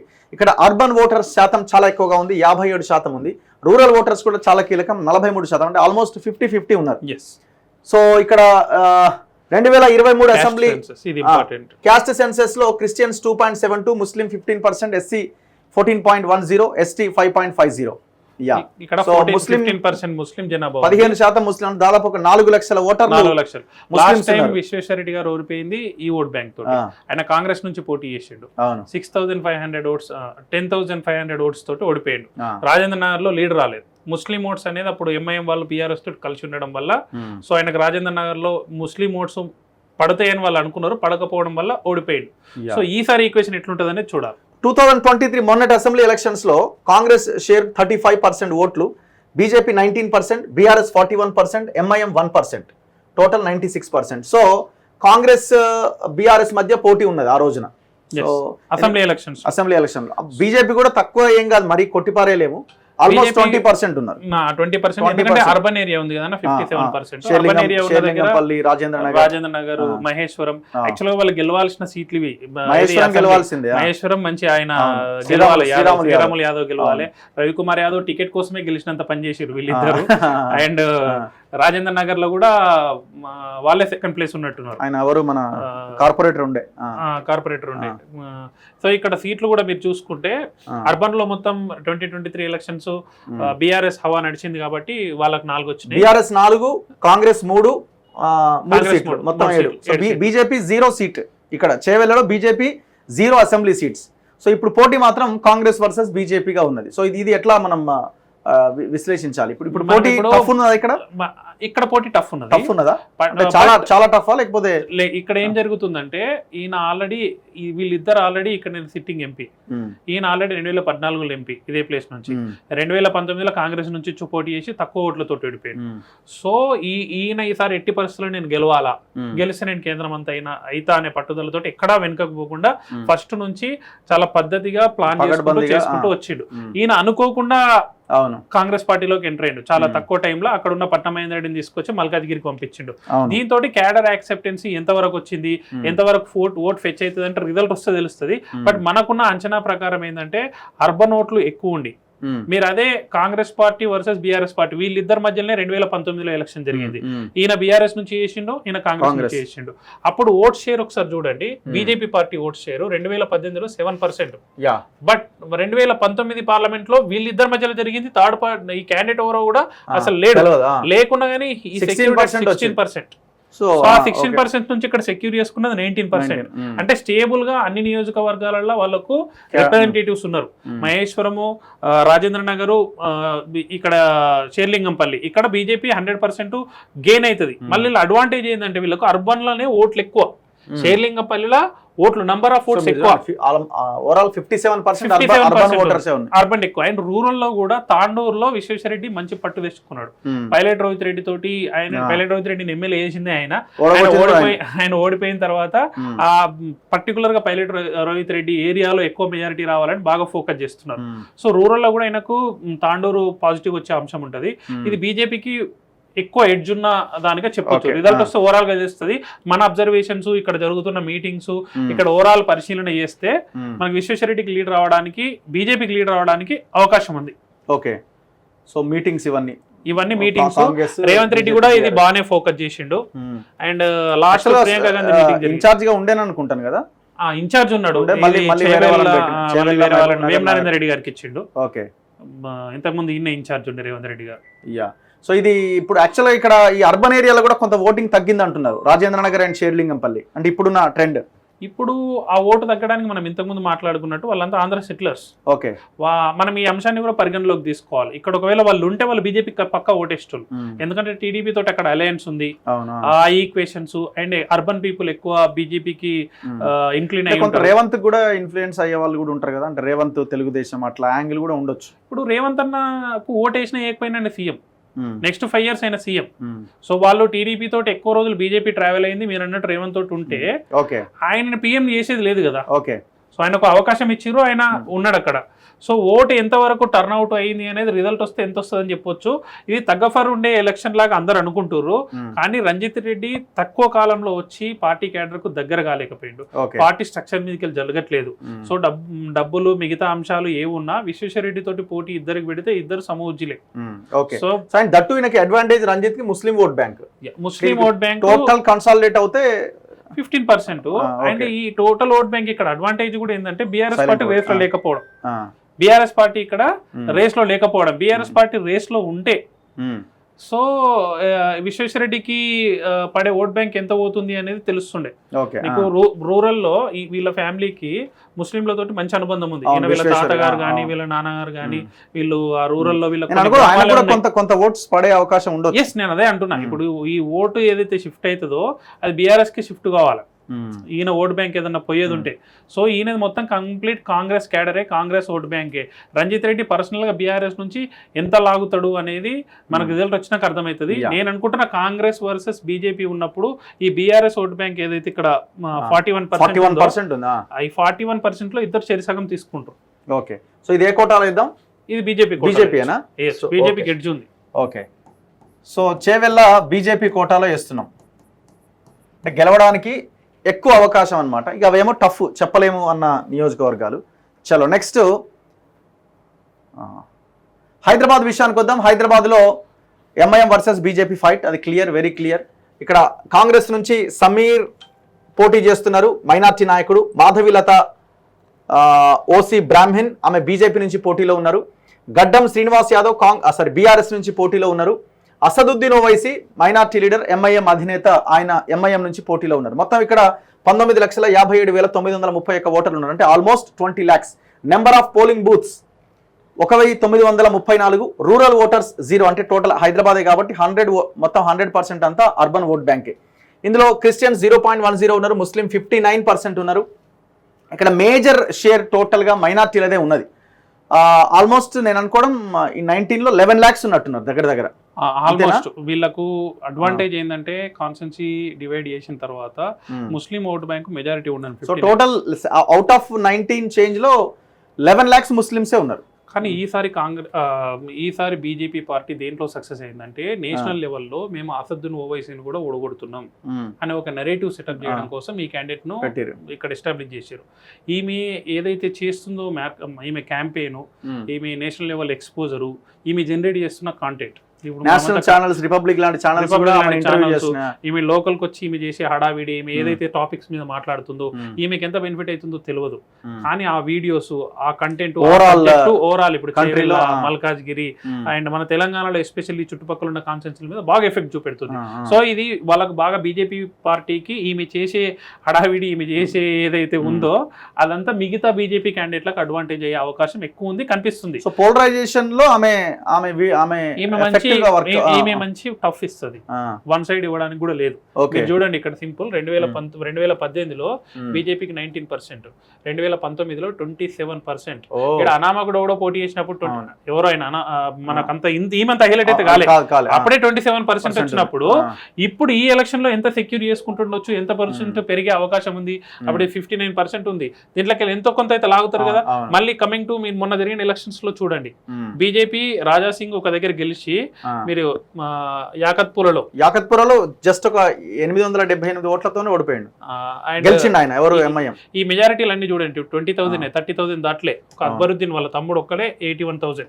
సో ఈ ఓవరాల్ అంటే ఇక్కడ ఇంకొక ఈక్వేషన్, మనం ఎంబీటీ పోటీ చేయట్లేదు, ఇక్కడ విత్డ్రా చేసుకున్నది, అది కూడా ఎంఐఎం కి అడ్వాంటేజ్ గా మారే అవకాశం ఉంది. సో ఇక్కడ మీరు ఈ యాకత్పుర క్యాండిడేట్ కూడా ఆయన MBT Amjadullah Khan MBT candidate. So overall గానైతే వీళ్ళకి ఒక 25% కంటే తగ్గదు. 25% కంటే తగ్గొద్దు అంటే ఇంకా ఇద్దరు competitors BRS and Congress. Congress and MIM కలిసి వెళ్తున్నాయని అది ఓపెన్ సీక్రెట్ గా మాట్లాడుకుంటున్నారు. ఇక్కడ క్యాండిడేట్ కూడా అంత డమ్మీగానే పెట్టినట్టే కనబడుతుంది. ఆయన కూడా చెప్తున్నాడు ఫిరోజ్ ఖాన్ లాంటి క్యాండిడేట్ కి ఇచ్చుంటే సినిమా వేరే ఉంటుండే. ఎస్ అండ్ నేను ఓపెన్ గా నిన్న ఎంఐఎం ఒక వీడియో రిలీజ్ చేసింది కదా, మామూకో సపోర్ట్ నాయకన్నా ఎవరికి క్లారిటీ, బీఆర్ఎస్ కాదు మనకి ఇక్కడ కాకుండా మిగతా దగ్గర అంతా కాంగ్రెస్ కు సపోర్ట్ చేయండి అని ఓవైసీ చెప్తున్నాడు. అండ్ ఆ అడ్వాంటేజ్ మనం ఇప్పుడు మాట్లాడుకోవాల్సింది, ఎక్కడైతే ఎక్కువ పర్సెంటేజ్ ఉందో ముస్లిం ఓట్ బ్యాంకు కాంగ్రెస్ కు ప్లస్ అయ్యే అవకాశం ఎక్కువ ఉంటుంది. అండ్ కాంగ్రెస్ ఓట్ బ్యాంకు కూడా మనకు పెద్ద గేమ్ లేదు. కాంగ్రెస్ నుంచి ఎంఐఎం కు ఈ ఏరియాలో జరిగే సపోర్ట్ పెద్ద గేమ్ లేదు. మీరు అన్నట్టు వేరే టోళ్ళని పెట్టిన 6%. దాంతో పెద్ద ఒరిగేది లేదు. మీరు ఇక్కడ ఈ అసెంబ్లీ ఎలక్షన్ లో కూడా వీళ్ళకి వచ్చింది 10%. కానీ ఎంఐఎం తోటి స్టేట్ అంతా కాంగ్రెస్ కు అడ్వాంటేజ్ అయ్యే అవకాశం ఎక్కువగా ఉంది. సో ఈమె అంత ఆషామాషి ఏమి ఇవ్వదు, టఫ్ ఇస్తుంది. గెలవడానికి అవకాశాలు ఉండవు. ఎందుకంటే 59% పోలరైజేషన్ ఉన్న తర్వాత సరే ఇంకా 41% ఉంది. 41% ఆమె 30% అనేది తెచ్చుకుంటది. ఆల్రెడీ 27% ఉంది, అదే ఓట్ బ్యాంక్. సో ఆమె 35% సెక్యూర్ చేసుకోవడానికి అవకాశాలు ఉన్నాయి. ఇప్పుడు ఇది ఎంఐఎం కోటానే కదా, రాయలేదు కానీ ఇక్కడ రాలేదు. అంటే ఎంఐఎం కూడా మీరు కాంగ్రెస్ కిందనే వేసేసారు, గ్రూప్ అన్నట్టే. గ్రూపే కదా. సో ఎంఐఎం ఇదేంటిది హైదరాబాద్.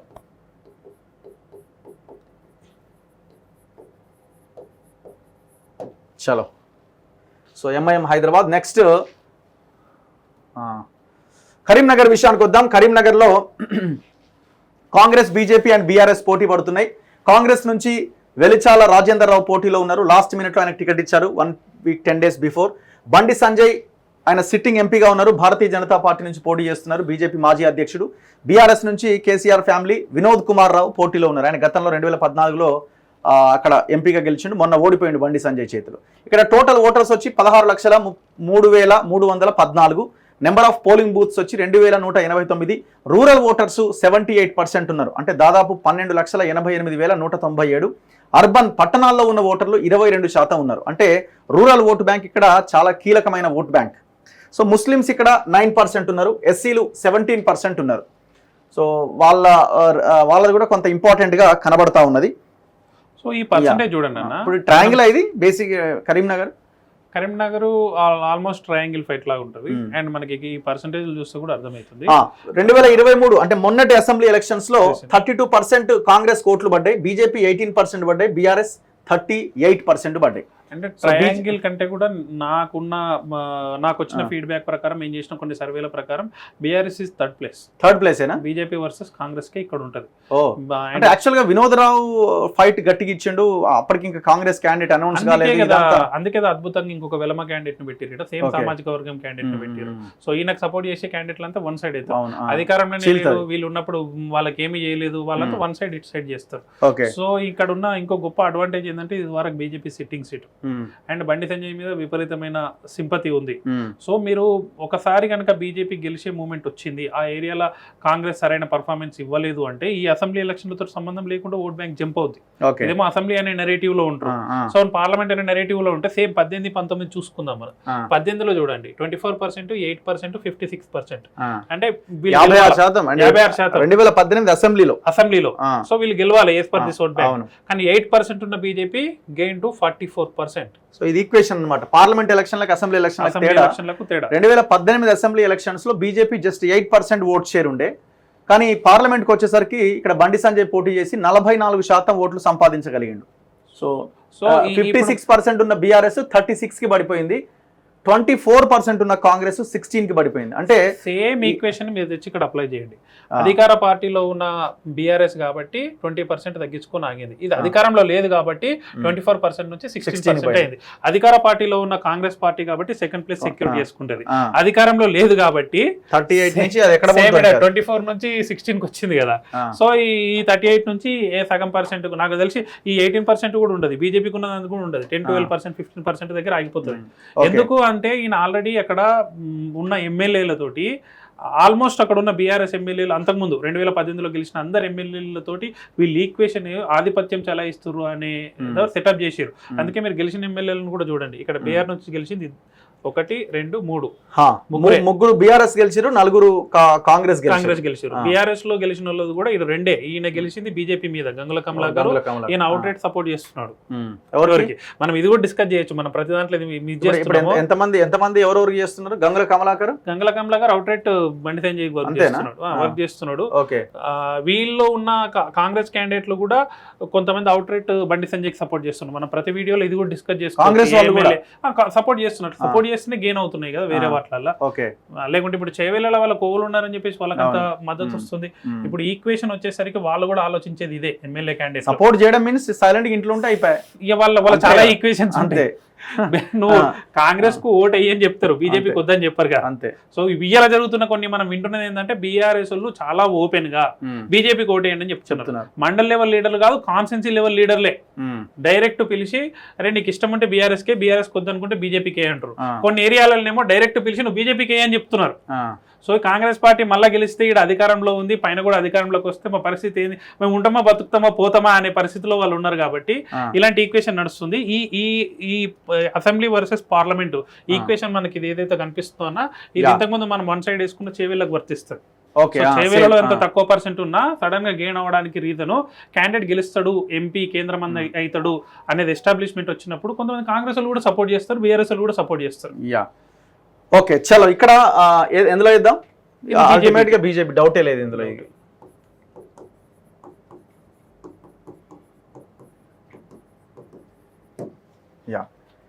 ఎన్ని అయినాయి మొత్తం?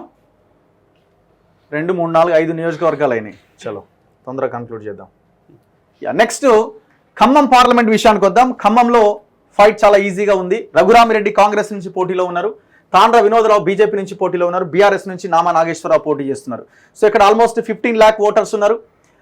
రూరల్ ఓట్ బ్యాంక్ చాలా ఎక్కువగా ఉంది. ఇక్కడ కరీంనగర్లో దాదాపు అన్ని ఎస్టీ రిజర్వ్డ్ నియోజకవర్గాలే ఉంటాయి, ఏజెన్సీ ఏరియాల ప్రాంతాలన్నీ కూడా. సో ఇక్కడ 71% రూరల్ ఓటర్స్ ఉంటే అర్బన్ ఓటర్స్ వచ్చి 29% ఉన్నారు. మీకు 2023 మొన్నటి అసెంబ్లీ ఎలక్షన్స్ తీసుకుంటే కాంగ్రెస్ 48% ఓట్స్ గెయిన్ చేసింది, బీజేపీ 0. అక్కడ ఏమి లేదు వాళ్ళది పెద్దగా. 0 అంటే 5,718 ఓట్లు. 0.5 కంటే బిలో ఉంటే 0 వేస్తారు. బీఆర్ఎస్ 34%, మరి అంత నెగ్లిజిబుల్ ఏం కాదు, కొంత ఓట్ బ్యాంక్ ను వాళ్ళు సాధించగలిగారు. సో ఇట్లా ఖమ్మం కనిపిస్తా ఉంది. మీరు 2018 అసెంబ్లీ అండ్ 2019 లోక్సభతో కంపేర్ చేసుకుంటే కాంగ్రెస్ కానాడు అసెంబ్లీలో 20% వస్తే లోక్సభకు వచ్చేసరికి 35% అయింది. బీజేపీ 1% ఉండే, ఇక్కడ పెద్దగా లేనట్టుంది కదా, వాళ్ళు పోటీ చేయనట్టున్నారు. ఓకే, పెట్టలేదు. యా, సో ఇట్లా ఈ ఓట్ షేర్ కనిపిస్తా ఉంది. సో ఇక్కడ మనం అవుట్ రైట్ గా కాంగ్రెస్ అనే అనుకోవచ్చేమో ఇప్పుడున్న సిచ్యువేషన్ లో. ఖమ్మంలో అప్పుడు 2018లో టీడీపీ కాంగ్రెస్ కలిసి పోటీ చేసినాయి. ఇక్కడ 18లో టీడీపీకి కొన్ని సీట్లు ఇచ్చారు. సో ఇక్కడ ఖమ్మం ప్రతిసారి టీఆర్ఎస్ పార్టీని యాక్సెప్ట్ చేయలేదు.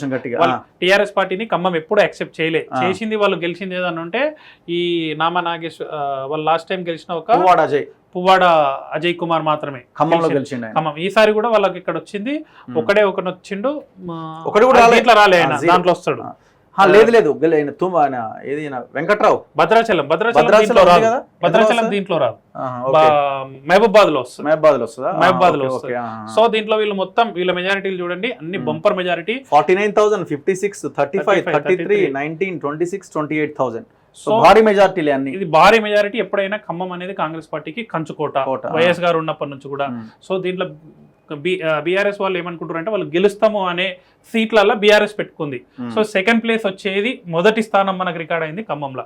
ఓకే, ఖమ్మంలో పాయింట్ ఏంటంటే ఖమ్మంలో కాంగ్రెస్ గెలుస్తుంది కానీ సెకండ్ థర్డ్ ప్లేసెస్ ఎవరు అన్నది important. Second place overall state లోనే ఇప్పుడు మనం 5 డిస్కస్ చేసుకుంటే first time second place BRS రావడానికి అవకాశం ఉన్నది ఖమ్మం.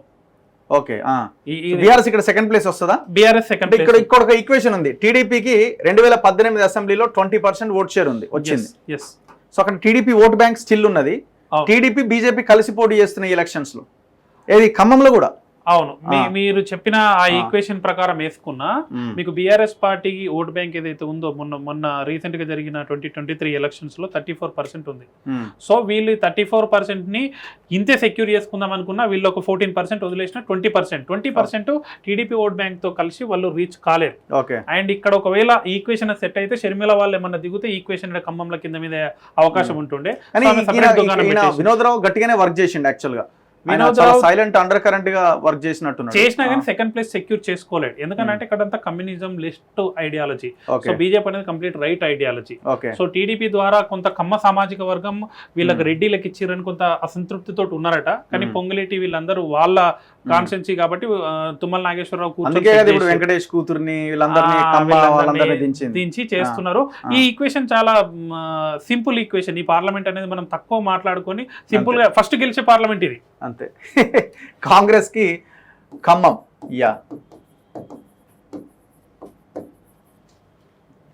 చలో మీరు ఇక్కడ చూడండి. అందుకే మీటింగ్లు కూడా పెద్దగా ఏం లేవు ఖమ్మంలో. అవును, ఒక రేవంత్ రెడ్డి మీటింగ్ జరిగింది.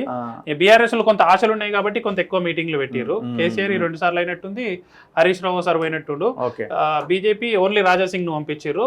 రేవంత్ రెడ్డి కూడా ఒకటేసారి మీటింగ్ పెట్టాడు. బిఫోర్ ఎలక్షన్ వచ్చినట్టున్నారు మోడీ ఏమో అప్పుడెప్పుడు స్టార్టింగ్ లో వచ్చినట్టున్నారు. నెక్స్ట్ మహబూబ్ నగర్ చాలా కీలకమైన నియోజకవర్గం. ముఖ్యమంత్రి నియోజకవర్గం కొడంగల్ ఇదే మహబూబ్ నగర్ కిందికి వస్తుంది. సో అందుకే చాలా ప్రతిష్టాత్మకంగా తీసుకున్నారు. ముఖ్యమంత్రి కూడా చాలా సార్లు పోయింది ఇక్కడికి, 7 to 10 times పోయినట్టున్నారు. ఇక్కడ CM April 15th, April 19th Revanth Reddy meeting. Then Revanth Reddy meeting 23rd మళ్ళీ రేవంత్ రెడ్డి 4th, 10th కూడా వెళ్ళినట్టున్నారు. ఇంకొకటి 2 మిస్ అయినట్టున్నాయి. Last meeting miss. 10th మేలో మోదీ వెళ్ళిండు. బీఆర్ఎస్ కేసీఆర్ మీటింగ్ పెట్టిండు ఒకసారి. ఇక్కడ జాయినింగ్స్ జితేందర్ రెడ్డి జాయిన్ అయ్యిండు, స్వర్ణ సుధాకర్ రెడ్డి, పాండురంగారెడ్డి, జలంధర్ రెడ్డి, ఇట్లా వీళ్ళు కాంగ్రెస్ లో జాయిన్ అయిన వాళ్ళు. సో సీఎం స్పెషల్ గా ఫోకస్ పెట్టి బీజేపీ నుంచి టికెట్ వచ్చిన తర్వాత ఒకసారి చూద్దాం. కాంగ్రెస్ నుంచి వంశీచంద్ర రెడ్డి పోటీలో ఉన్నారు, బీజేపీ నుంచి డీకే అరుణ, బీఆర్ఎస్ నుంచి మన్నె శ్రీనివాసరెడ్డి. ఫైట్ ఇద్దరి మధ్య ఉన్నది. ఆ మూడో క్యాండిడేట్ అవతల నుంచి అవతలకే. ఇక్కడ నెంబర్ ఆఫ్ ఓటర్స్ వచ్చేసి 17,06,102 మంది ఉన్నారు. రూరల్ ఓటర్లు ఎక్కువ ఉన్నాయి, 80% ఉన్నారు. అర్బన్ ఓటర్స్ జస్ట్ 20% మాత్రమే ఉన్నారు. 20 కూడా చాలా ఎక్కువ. ఇక్కడ ముస్లిం ఓట్లు కూడా చాలా కీలకం, 9% ఉన్నారు. మహబూబ్ నగర్ టౌన్ లోనే, మహబూబ్ నగర్ నియోజకవర్గంలో దాదాపు ఒక 50,000 ఓట్లు ఉంటాయి ముస్లింస్ అసెంబ్లీ నియోజకవర్గంలోనే. సో ఎస్సీలు కూడా కీలకం, ఆల్మోస్ట్ 15% ఉన్నారు. గిరిజనులు కూడా ఉన్నారు, 8% ఎబో. ఇక బీసీలు ఎక్కడైనా ఆల్మోస్ట్ 50% ఎబోనే ఉంటారు ప్రతి నియోజకవర్గంలో. 2023 అంటే మొన్నటి అసెంబ్లీ ఎలక్షన్ లో కాంగ్రెస్ కి 46% ఓట్ షేర్ వచ్చింది, బీజేపీ 15% వచ్చింది, బీఆర్ఎస్ 39% వచ్చింది. సో అప్పుడు fight between Congress versus BRS గా ఉండే. మీకు ప్రతి పార్లమెంట్ లో కూడా బీఆర్ఎస్ సెకండ్ ప్లేస్. ఓకే, 2023 దాన్ని చూస్తే నేను పార్లమెంట్ ఎలక్షన్ కి వచ్చేసరికి అది వానిష్ అయిపోయింది. మీకు ఇక్కడ కూడా చాలా క్లియర్ గా అర్థమవుతుంది. 2018 ఎలక్షన్స్ లో బీజేపీకి 5%, బట్ 19 ఎలక్షన్లకు వస్తే 34%. సో అది చాలా క్లియర్ గా ఎక్కడైతే ఓటర్లు ఎడ్యుకేట్ అయ్యారో ఈ కేసీఆర్ చేసిన పనికి అసెంబ్లీకి పార్లమెంట్ వేరీ చేసి మీరు ఒకటేసారి ఎలక్షన్ జరిగినప్పుడు కూడా అది ఉండకపోతుండే. 2014లో అసెంబ్లీ ఎలక్షన్ జరిగింది, పార్లమెంట్ ఎలక్షన్ జరిగింది. మీరు ఇక్కడ చూడండి 33%, 29%, 4% వేరియేషన్, 27% ఇది పొత్తులో పోయిండే. ఇవి రెండు కలిపి చూసుకోవాలి. 6 + 16 22, 27, 5%. కానీ వెన్ ఇట్ ఒక 6 months గ్యాప్ లో ఎలక్షన్ తీసుకొస్తే 5% నుంచి 34% వెళ్ళింది. ఇది కరీంనగర్ లో కూడా చూసినాం. అవును, కరీంనగర్ లో చూసినాం. చేవెళ్లలో మారలేదు, క్యాండిడేట్ పెద్దగా లేకుండే. సో ఈ కేసీఆర్ అనే చేసిన పని ఏదైతే ఉందో, సో ఇమీడియట్ వచ్చిన గవర్నమెంట్ కి కూడా ఒక టెస్టింగ్ పీరియడ్. అందుకే రేవంత్ రెడ్డి గారు ఇది రెఫరెండం అని చెప్పి చెప్తున్నాడు. కానీ ఇక్కడ 2018 లో 44 ఉంది బీఆర్ఎస్, ఇక్కడ కూడా 42 వచ్చింది. అంటే అప్పుడు అధికారంలో ఉన్నాడు కాబట్టి. సేమ్ క్యాండిడేట్ 2019లో పోటీ చేసిన కాంగ్రెస్ క్యాండిడేట్ 3rd ప్లేస్ లో సెక్యూర్ చేసుకున్నాడు. సో ఇప్పుడు పోటీ అవుట్ డీకే అరుణ వర్సెస్ వంశీచంద్ర రెడ్డి మధ్యలో ఉన్నది. ఇక్కడ రేవంత్ రెడ్డి, వంశీచంద్ర రెడ్డి కన్నా రేవంత్ రెడ్డి చాలా ప్రతిష్టాత్మకంగా ఈ ఎలక్షన్ తీసుకొని చేస్తుండు. ఇక్కడ 7 కంప్లీట్ కాంగ్రెస్ కు వచ్చినాయి. కొడంగల్, నారాయణపేట, మహబూబ్నగర్, జడ్చర్ల, దేవరకద్ర, మక్తల్, షాద్ నగర్ మొత్తం కాంగ్రెస్ నియోజకవర్గాలు. కానీ ఎక్కువగా కష్టపడాల్సి వస్తుంది కదా. కాంగ్రెస్ క్యాండిడేట్ ఎలక్షన్ నిలబడితే వీళ్ళు ఎంతమంది సపోర్ట్ చేస్తారు అనే చర్చ. ఇక్కడ ఎంతమంది స్టార్ క్యాంపెయినర్లుగా సీఎం ఉన్న పార్లమెంట్ లో ఎక్కువ నిఘా ఉంటది. సో నిఘా ఉన్నప్పుడు ఎవరు ఎటు పని చేస్తారు అనేది తెలుస్తుంది. ఒకసారి రిజల్ట్ వచ్చిన తర్వాత అది అర్థమవుతుంది. కానీ ఇది వన్ సైడ్ గా కాంగ్రెస్ పార్టీకి లేదు, ఇద్దరికి టఫ్ అనే చెప్పాలి.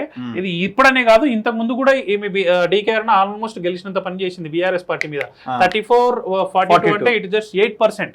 8% బేసిక్ గా ఆమెకి అప్పటికి ఇంకా టికెట్ కూడా చాలా ఆలస్యంగా ఇదైన సేమ్ ఇప్పుడు జితేందర్ రెడ్డి తోటి ఎట్లా కొట్లాడైందో అప్పుడు కూడా సేమ్ అట్లే. అట్లనే ఉండే. ఇప్పుడు టికెట్ రాగానే జితేందర్ రెడ్డి ఇంటికి వెళ్ళి సీఎం మరి మళ్ళీ ఇంత ఫైట్ కూడా ఎక్కడిది ఆమె ఇంత ఇది కూడా లేదు అప్పుడు జనరల్ గా జరిగిపోయింది. కాంగ్రెస్ నుంచి బీజేపీలోకి వచ్చింది రీసెంట్ గా. ఓకే. అప్పుడు ఉత్తమ్ కుమార్ రెడ్డి అదంతా ఇష్యూ జరిగిన తర్వాత పార్టీలో జాయిన్ అవ్వడం జరిగింది. సో ఇప్పుడు ఆమె కొంత నేషనల్ లెవెల్ ఏదో పదవి తీసుకొని అక్కడ స్టాండర్డ్ అయ్యి బీజేపీ నుంచి గెలిస్తే కేంద్ర మంత్రి అయితా అనే ఆ ఈక్వేషన్ అక్కడ వ్యాప్తి చెంది రేవంత్ రెడ్డితో తలపడుతున్నట్టే. ఇప్పుడు ఓకే. వంశీచంద్ర రెడ్డితో తలపడుతున్నట్టు కాదు. సో చాలా మంది ఈక్వేషన్ ఏం చెప్తున్నారంటే క్యాండిడేట్ వంశీచంద్ర రెడ్డి అవడం వల్ల వీళ్ళు సపోర్ట్ చేస్తలేమో లేరేమో మిగతా వాళ్ళు అనేది చర్చ జరుగుతుంది సో అక్కడ. ఇక్కడ కొంత కంపేర్ చేస్తే ఇద్దరు క్యాండిడేట్స్ కి కొంత వీక్ గానే కనిపిస్తున్నాడు క్యాండిడేట్ అదొక- పరంగా చూస్తే ఫైట్. obviously అందుకే డీకే అరుణ వర్సెస్ రేవంత్ రెడ్డి గానే చూస్తున్నారు కదా. అలాగే చూస్తున్నారు. But obviously candidate Revanth Reddy ఎందుకు ప్రతిష్టాత్మకంగా తీసుకుంటే ఈయన రాహుల్ గాంధీ దగ్గర కీలకంగా పనిచేసే కేసీ వేణుగోపాల్ ఆఫీస్ లో పనిచేస్తాడు. ఎన్ఎస్యూ యూత్ కాంగ్రెస్ దగ్గర చాలా పెద్ద లీడరు. సో ఈయన గెలవడం రాష్ట్రానికి చాలా ఇంపార్టెంట్. ఎందుకంటే రేపు పొద్దులో సెంట్రల్ లో గవర్నమెంట్ వస్తే రాహుల్ గాంధీ ప్రైమ్ మినిస్టర్ అయితే అక్కడ మనకి ఏమన్నా తీసుకురావాలి ప్రాజెక్టులన్నా ఏదైనా చర్చ జరగాలన్నా మనం ఇంపార్టెంట్ నరేటివ్ కూడా మాట్లాడుకోవచ్చు. తర్వాత రేవంత్ రెడ్డి బిల్ చేసిన నరేటివ్ తెలంగాణకు బీజేపీ పార్టీ ఏమి ఇచ్చింది, సెంట్రల్ లో కాంగ్రెస్ పార్టీ వస్తే ఏం తెస్తుంది, ఆ పాలమూరు రంగారెడ్డి మెయిన్ అంశం దీని మీద కూడా మాట్లాడుతున్నారు. ఇది విభజన హామీల్లో ఉన్న ఒక హామీ బీజేపీ 10 సంవత్సరాలుగా ఇవ్వలేదు, బీఆర్ఎస్ వాళ్ళు అడగలేదు, కొట్లాడలేదు. మన ప్రభుత్వం వస్తే మనకు వస్తుంది అనేది ప్రధాన ఎజెండా ఇక్కడ చర్చ జరుపుతున్నాడు రేవంత్ రెడ్డి. చూద్దాం, ఇది టఫ్ కాంపిటీషన్ లో పెట్టాలి, ఎవరు గెలుస్తారు అనేది రిజల్ట్ వస్తే తెలుస్తుంది మనకు. Yeah. So next Mahabub Nagar తర్వాత ఇది టఫ్ లో వేసి ఎక్కడ రాయాలి? టఫేనా? టఫ్ లోనే పెట్టుకుందాం. అవును, బెటర్. సీఎం అన్ని సార్లు వెళ్ళిందంటే టఫ్ ఏ ఉన్నది అన్నట్టు. బట్ ఎడ్జ్ మాత్రం కాంగ్రెస్ కి అంటున్నారు. చూడాలి. సో మహబూబ్ నగర్ కూడా చాలా టఫ్ నియోజకవర్గం. ఎవరు గెలిచినా 2 to 3% అటు ఇటు, లేదంటే చూడాలి. నెక్స్ట్ మహబూబ్ నగర్ తర్వాత మల్కాజ్గిరి విషయానికి వద్దాం. దేశంలోని అతిపెద్ద నియోజకవర్గం మల్కాజ్గిరి. మల్కాజ్గిరిలో కాంగ్రెస్ నుంచి సునీతా మహేందర్ రెడ్డి, బీజేపీ నుంచి ఈటల రాజేందర్ పోటీలో ఉన్నారు, అండ్ బీఆర్ఎస్ నుంచి రాగిడి లక్ష్మారెడ్డి పోటీలో ఉన్నారు. సో ఇక్కడ ఫైట్ వెరీ క్లియర్ గా కాంగ్రెస్ వర్సెస్ బీజేపీగా కనిపిస్తుంది. బీజేపీ నుంచి ఈటల పోటీలో ఉన్నారు. 31,50,313 మంది ఉన్నారు ఇక్కడ. టాప్ హైయెస్ట్ దేశంలోనే అతిపెద్ద నియోజకవర్గం. సో అర్బన్ ఓట్ బ్యాంక్ ఇక్కడ చాలా కీలకం. 92% అర్బన్ ఓటర్సే ఉన్నారు. 92% జస్ట్ రూరల్ మండలాలు ఉన్నట్టు. ఎందుకంటే ఇదంతా హైదరాబాద్ కిందికే వస్తుంది కాబట్టి మేడ్చల్లో ఇటు మనం గజ్వేల్ సైడ్ పోతుంటే ఒక 2-3 ఊర్లు వస్తాయి. ఇక్కడ నియోజకవర్గాలు మేడ్చల్, మల్కాజ్గిరి, కుత్బులాపూర్, కూకట్పల్లి, ఉప్పల్, లాల్ బహదూర్ నగర్ అంటే LB Nagar, Secunderabad cantonment. So ఇక్కడ కూడా బై ఎలక్షన్ నడుస్తూ ఉన్నది. సో ఇది కూడా మనం డిస్కస్ చేయొచ్చు. ముస్లిమ్స్ ఇక్కడ 9% ఉన్నారు. సో ఇది కన్సాలిడేట్ కాంగ్రెస్ కి అవుతుందా లేదా అన్నది మనం చూడాలి. ఎస్సీలు 9% ఉన్నారు. సో ఓవరాల్ గా అయితే ఇక్కడ యూత్ ఓటర్స్, మహిళలు అండ్ నార్త్ ఇండియన్స్ కూడా ఎక్కువగా ఉంటారు. సెటిలర్స్ ఎక్కువగా ఉన్న నియోజకవర్గం కూడా ఇది. ఇప్పుడున్న దాని ప్రకారం చూస్తే ఓటింగ్ కూడా తక్కువైంది అంటున్నాం. మనం ఇంతకుముందు అలా డిస్కస్ చేసిన పాయింట్ వీళ్ళంతా సెటిలర్స్, వీళ్ళు ఏపీ ఓట్ వేయడానికి వెళ్ళారు. సో మనకు 2019లో కూడా సేమ్ ఇలాగే జరిగింది. అసెంబ్లీ ఎలక్షన్ ముందు జరిగి పార్లమెంట్ ఎలక్షన్ నెక్స్ట్ వచ్చింది. పార్లమెంట్ ఎలక్షన్ నెక్స్ట్ వచ్చినప్పుడు ఏపీలో కూడా ఎన్నిక జరిగింది. ఇప్పుడు చంద్రబాబు నాయుడు ఏదైతే ఎలక్షన్స్ కు జగన్ ఫస్ట్ టైం గెలిచింది. సో ఇక్కడ మనం ఓట్ బ్యాంక్ చూసుకుంటే 29% కాంగ్రెస్ 29% ఉంది. 2023 అసెంబ్లీ మొన్నటి అసెంబ్లీలో 29% ఓట్లు పడ్డాయి కాంగ్రెస్ కి, బీజేపీ 19%, బీఆర్ఎస్ 47%. సో తక్కువేం పడలేదు, వాళ్ళకు కూడా గట్టిగానే పడలేదు. మీరు 2018లో సేమ్ ఈ ప్యాటర్న్ ఓట్ బ్యాంక్ చూసుకుంటే 8% ఉన్న బీజేపీకి 20% వచ్చింది. సో క్యాండిడేట్ 2018 అసెంబ్లీని 19 లోక్సభని కంపేర్ చేసుకుంటే ఇప్పుడు మొన్న జరిగిన అసెంబ్లీని ఈ పార్లమెంట్ తో మనం కంపేర్ చేస్తాం. ఇప్పుడు 19 ఇది పెరిగే తగ్గడానికి అవకాశం లేదు. ఎందుకు అంటే బలమైన క్యాండిడేట్ ఈటల రాజేందర్, అండ్ వీళ్ళకి నెగిటివ్ నాన్ లోకల్. వీళ్ళు అక్కడ ఇంతకుముందు మనం డిస్కస్ చేసుకుంటున్న చేవేళ్లలో వర్క్ చేసి అనుకోకుండా రంజిత్ రెడ్డి రావడం వల్ల ఇక్కడ షిఫ్ట్ చేయడం జరిగింది. సో వీళ్ళకు ఉన్న పట్టు కన్నా ఈటల రాజేందర్ కి ఇక్కడ పట్టు ఎక్కువగా ఉంది. ఇక్కడ ఏదైతే అయినా ఇప్పుడు జరుగుతున్న పరిణామాల ప్రకారం బీఆర్ఎస్ బీజేపీ ఓట్ షిఫ్ట్ అవుతుంది. ఓపెన్ గా చెప్తుర్రు, ఈయన బీఆర్ఎస్ నుంచి వచ్చినోడు, అండ్ ఈయన అమిత్ షాకు దగ్గర, మోడీకి దగ్గర, సీఎం లెవెల్ అనే అయితే కేంద్ర మంత్రి కావచ్చు. అండ్ ఇంకా పెద్ద అడ్వాంటేజ్ ఏంటంటే అర్బన్ ఏరియా. సో జైనింగ్స్ పరంగా చూసుకుంటే బీజేపీ జైనింగ్ కాలేదు. అండ్ ఆర్థికంగా డబ్బులు పెట్టే మిగతా విషయాలలో చూసుకుంటే కాంగ్రెస్ పార్టీ బాగా డబ్బులు పెడుతుంది. క్యాండిడేట్ కూడా వీళ్ళు ఫైనాన్షియల్ గా ఎంత వర్కౌట్ చేయనో అంత చేస్తున్నారు. జైనింగ్స్ కూడా బాగా చేసుకున్నారు. ఇంకొక పెద్ద డిసడ్వాంటేజ్ ఈటల రాజేందర్ గారికి ఏంటంటే కంటోన్మెంట్ కాన్స్టిట్యున్సీ. ఇక్కడ ఈ క్యాండిడేట్ చనిపోతే బై ఎలక్షన్ వచ్చింది. చనిపోతే బై ఎలక్షన్ వచ్చింది. శ్రీ గణేష్ అనే బీజేపీ నుంచి కంటెస్ట్ చేసిండు. ఆయన సెకండ్ ప్లేస్ సెక్యూర్ చేసుకున్నాడు లాస్ట్ టైం ఈమె మీద. కాంగ్రెస్ నుంచి పోటీలో ఉన్నారు. జస్ట్ 17,000 తో ఓడిపోయిండు. ఆయన ఇప్పుడు కాంగ్రెస్ లో వచ్చి జాయిన్ అయ్యిండు. సో ఇప్పుడు కంటోన్మెంట్ లోనైతే 100% కాంగ్రెస్ శ్రీ గణేష్ గెలుస్తున్నాడు. సో అది నాకు మైనసే. సో మిగిలిన నియోజకవర్గాలు చూసుకుంటే మేడ్చల్ కూడా కాంగ్రెస్ లీడ్ ఇస్తామని చెప్తున్నారు. అక్కడ ఉన్న లోకల్ లీడర్లు మల్లారెడ్డి కొంత కాంగ్రెస్ పార్టీలో జాయిన్ అవ్వడానికి కర్ణాటక దాకా పోయి ఆయన కొంత సైలెంట్ మెయింటైన్ చేసి అండ్ దట్టు మొన్న ఒక మీటింగ్ లో ఈటలన్న నువ్వే గెలుస్తున్నావు అని కూడా అన్నట్టున్నాడు. గెలుస్తున్నాడు. సో అది ప్రభుత్వము రేవంత్ రెడ్డి ఇంతకు ముందు సిట్టింగ్ ఎంపీ, ఆయన ఇక్కడ ఎంపీగా ఉన్నాడు. సో ఈయనకు ప్రతి ఏరియాలో ఏం జరుగుతుంది, ఏడ ఎవరు లీడర్ అనేది తెలుసు. సో ఇక్కడ ఉన్న ఇన్ఛార్జీలు కూడా పనిచేస్తున్న వాళ్ళు కూడా రేవంత్ రెడ్డికి చాలా అత్యంత సన్నిహితులు, సీఎం కు సన్నిహితులు ఈ పార్లమెంట్ ను మానిటర్ చేస్తున్నారు. అందుకే ఈటల ఈ సీటు గెలవద్దు అనేది టార్గెట్ పెట్టుకొని సీఎం పనిచేస్తున్నాడు. కానీ అంశాలు ఇక్కడ ఈయనకు కలిసి వస్తున్న అంశాలు ఏంటంటే కూకట్పల్లి, కుత్బుల్లాపూర్, ఉప్పలు బీజేపీ లీడ్ ఇస్తుంది, ఎల్బీ నగర్ లో కాంగ్రెస్ లీడ్ ఇస్తుంది, కంటోన్మెంట్ కాంగ్రెస్ లీడ్ ఉంది, మేడ్చల్ కాంగ్రెస్ లీడ్ ఉంది. సో ఓవరాల్ గా ప్యాటర్న్ ఒకవేళ ఈయనకు ఉన్న 2 నెగిటివ్ అంశాలు కంటోన్మెంట్ శ్రీ గణేష్ రావడము, ఇంకా కొంతమంది లీడర్లు కూడా కింద జాయిన్ అవ్వడము, ఏది మన కాంగ్రెస్ పార్టీలో బీజేపీ నుండి కాంగ్రెస్ పార్టీలోకి జాయిన్ అవ్వడము. అండ్ 3వ అంశం వచ్చేసి ఈ రోజు జరుగుతున్న ఆంధ్రప్రదేశ్ ఎన్నికల వల్ల సెటిలర్స్ ఎక్కువ మంది ఏపీ పోవడము, ఈ ఈటల రాజేందర్ కు కలిసి రాని అంశాలు. సో లేకుంటే ఇది 1 సైడెడ్ గా ఈటల రాజేందర్ గెలవాల్సిన ఎలక్షన్, ఇది 1 సైడెడ్ గా బీజేపీ గెలవాల్సిన ఎలక్షన్. ఓటు బ్యాంక్ పరంగా చూస్తే కూడా మంచి ఓటు బ్యాంక్ వచ్చింది, 19%. జస్ట్ 8% ఉన్నది 20% అయింది.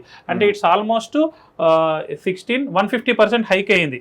సో ఈ 20% 150% వేరే 50% వరకు సెక్యూర్ చేసుకోవడానికి అవకాశాలు ఉంటాయి. దీని వల్ల ఏమన్నా తగ్గుతుండొచ్చు. ఎడ్జ్ మాత్రం బీజేపీకి. మనం బీజేపీ వర్సెస్ కాంగ్రెస్ లో వేసుకోవచ్చు, లైక్ భువనగిరి లాగా. ఓకే, సో అంత ఉంటదా నాకు అదే డౌట్. అంటే ఇప్పుడు ఈయనకు మనం అందరూ ఎవరు ఊహించని అంశాలు ఏంటంటే మీరు చూడండి, ఈయనకు లీడర్షిప్ లేకుండా పోయింది. మంచి లీడర్లు పూర్ణ శ్రీశైలం గౌడ్, ఇప్పుడు మనం మాట్లాడుకున్న శ్రీ గణేష్, పూర్ణ శ్రీశైలం గౌడ్, కుత్బుల్లాపూర్, శ్రీధర్ రెడ్డి కాదు సుధీర్ రెడ్డి శ్రీధర్ రెడ్డి చేయనండి మనకు. ఆయనకు wages chairman, minimum wages board chairman, Congress నుంచి బీఆర్ఎస్ లోకి పోయింది కదా. మల్కాజ్గిరి మైనంపల్లిని తీసుకొచ్చినప్పుడు ఆయన బొంతు రామ్మోహన్ కూడా మంచి ఎఫెక్ట్ చూపెట్టాడు ఎలక్షన్ మీద. బీఆర్ఎస్ నుంచి కాంగ్రెస్ లోకి వచ్చిండు. సుధీర్ రెడ్డి ఇది ఎక్స్ఎమ్మెల్యే. సో ఈ మంచి మంచి లీడర్షిప్ వచ్చి అండ్ కాంగ్రెస్ పార్టీలో ఒక మైనస్ పాయింట్ ఏంటంటే non local candidate, non local that. అసలు యాక్చువల్ ఆమె చేవెళ్ళి ఇచ్చుంటే ఆమెకి ఈక్వేషన్ వేరే ఉంటుంది, ఈజీగా ఉంటుంది. ఆయన ఎవరైతే చేవెళ్ళ క్యాండిడేట్ రంజిత్ రెడ్డి ఈయన పార్ట్నర్స్ అన్నది ఉంది కాబట్టి ఈ అడ్జస్ట్మెంట్ కోసం అటు ఇటు చేసిరా, లేకుంటే సర్వేలు చేస్తే కొత్త క్యాండిడేట్ ను తీసుకొస్తాడా గెలుస్తారనేది ఏమన్నా ఈ మల్కాజ్గిరిలో ఉండే, కొంత ఖమ్మం వాళ్ళకి ఇవ్వాలనేది కూడా ఉండే. ఖమ్మం వాళ్ళకి ఇక్కడ ఇస్తారా, ఖమ్మంలో కూడా ఇప్పుడు మనం మాట్లాడుకున్నది ఈజీ అవుతుండే రెడ్డిస్ కు సపోర్ట్ చేసేటోళ్ళు. సో ఇక్కడ ఎంతవరకు వర్కౌట్ అవుతుంది అనేది కొంత టఫ్ అవుతుంటది. ఎడ్జ్ అయితే బీజేపీకే ఉంటుంది, మనం టఫ్ లో వేసుకుందామా? యా,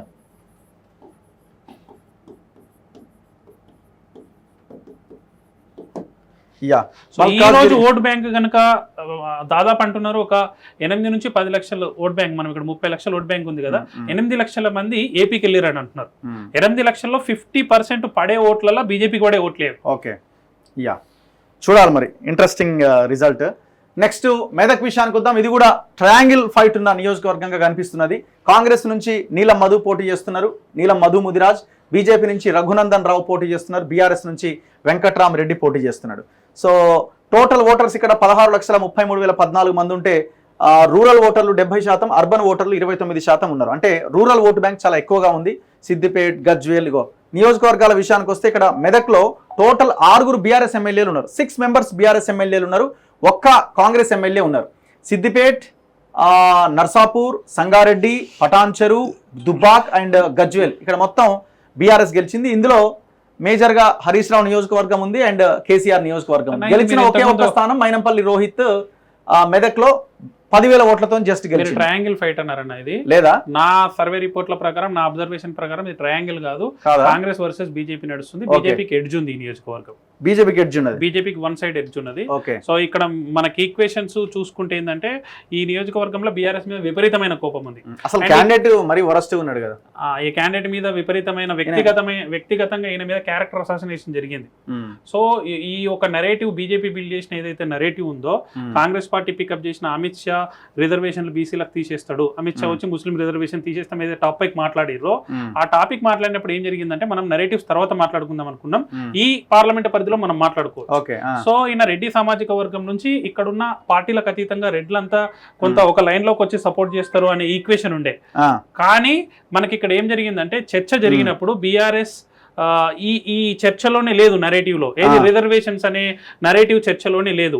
సో కాంగ్రెస్ పార్టీ బీసీల కులగణన చేసి బీసీలకు రిజర్వేషన్స్ రీషఫుల్ చేసి ముస్లింల రిజర్వేషన్స్ ప్రొటెక్ట్ చేస్తామని స్టాండ్ తీసుకుంటే బీజేపీ తీసేస్తామనేది ఎస్టాబ్లిష్ అయింది.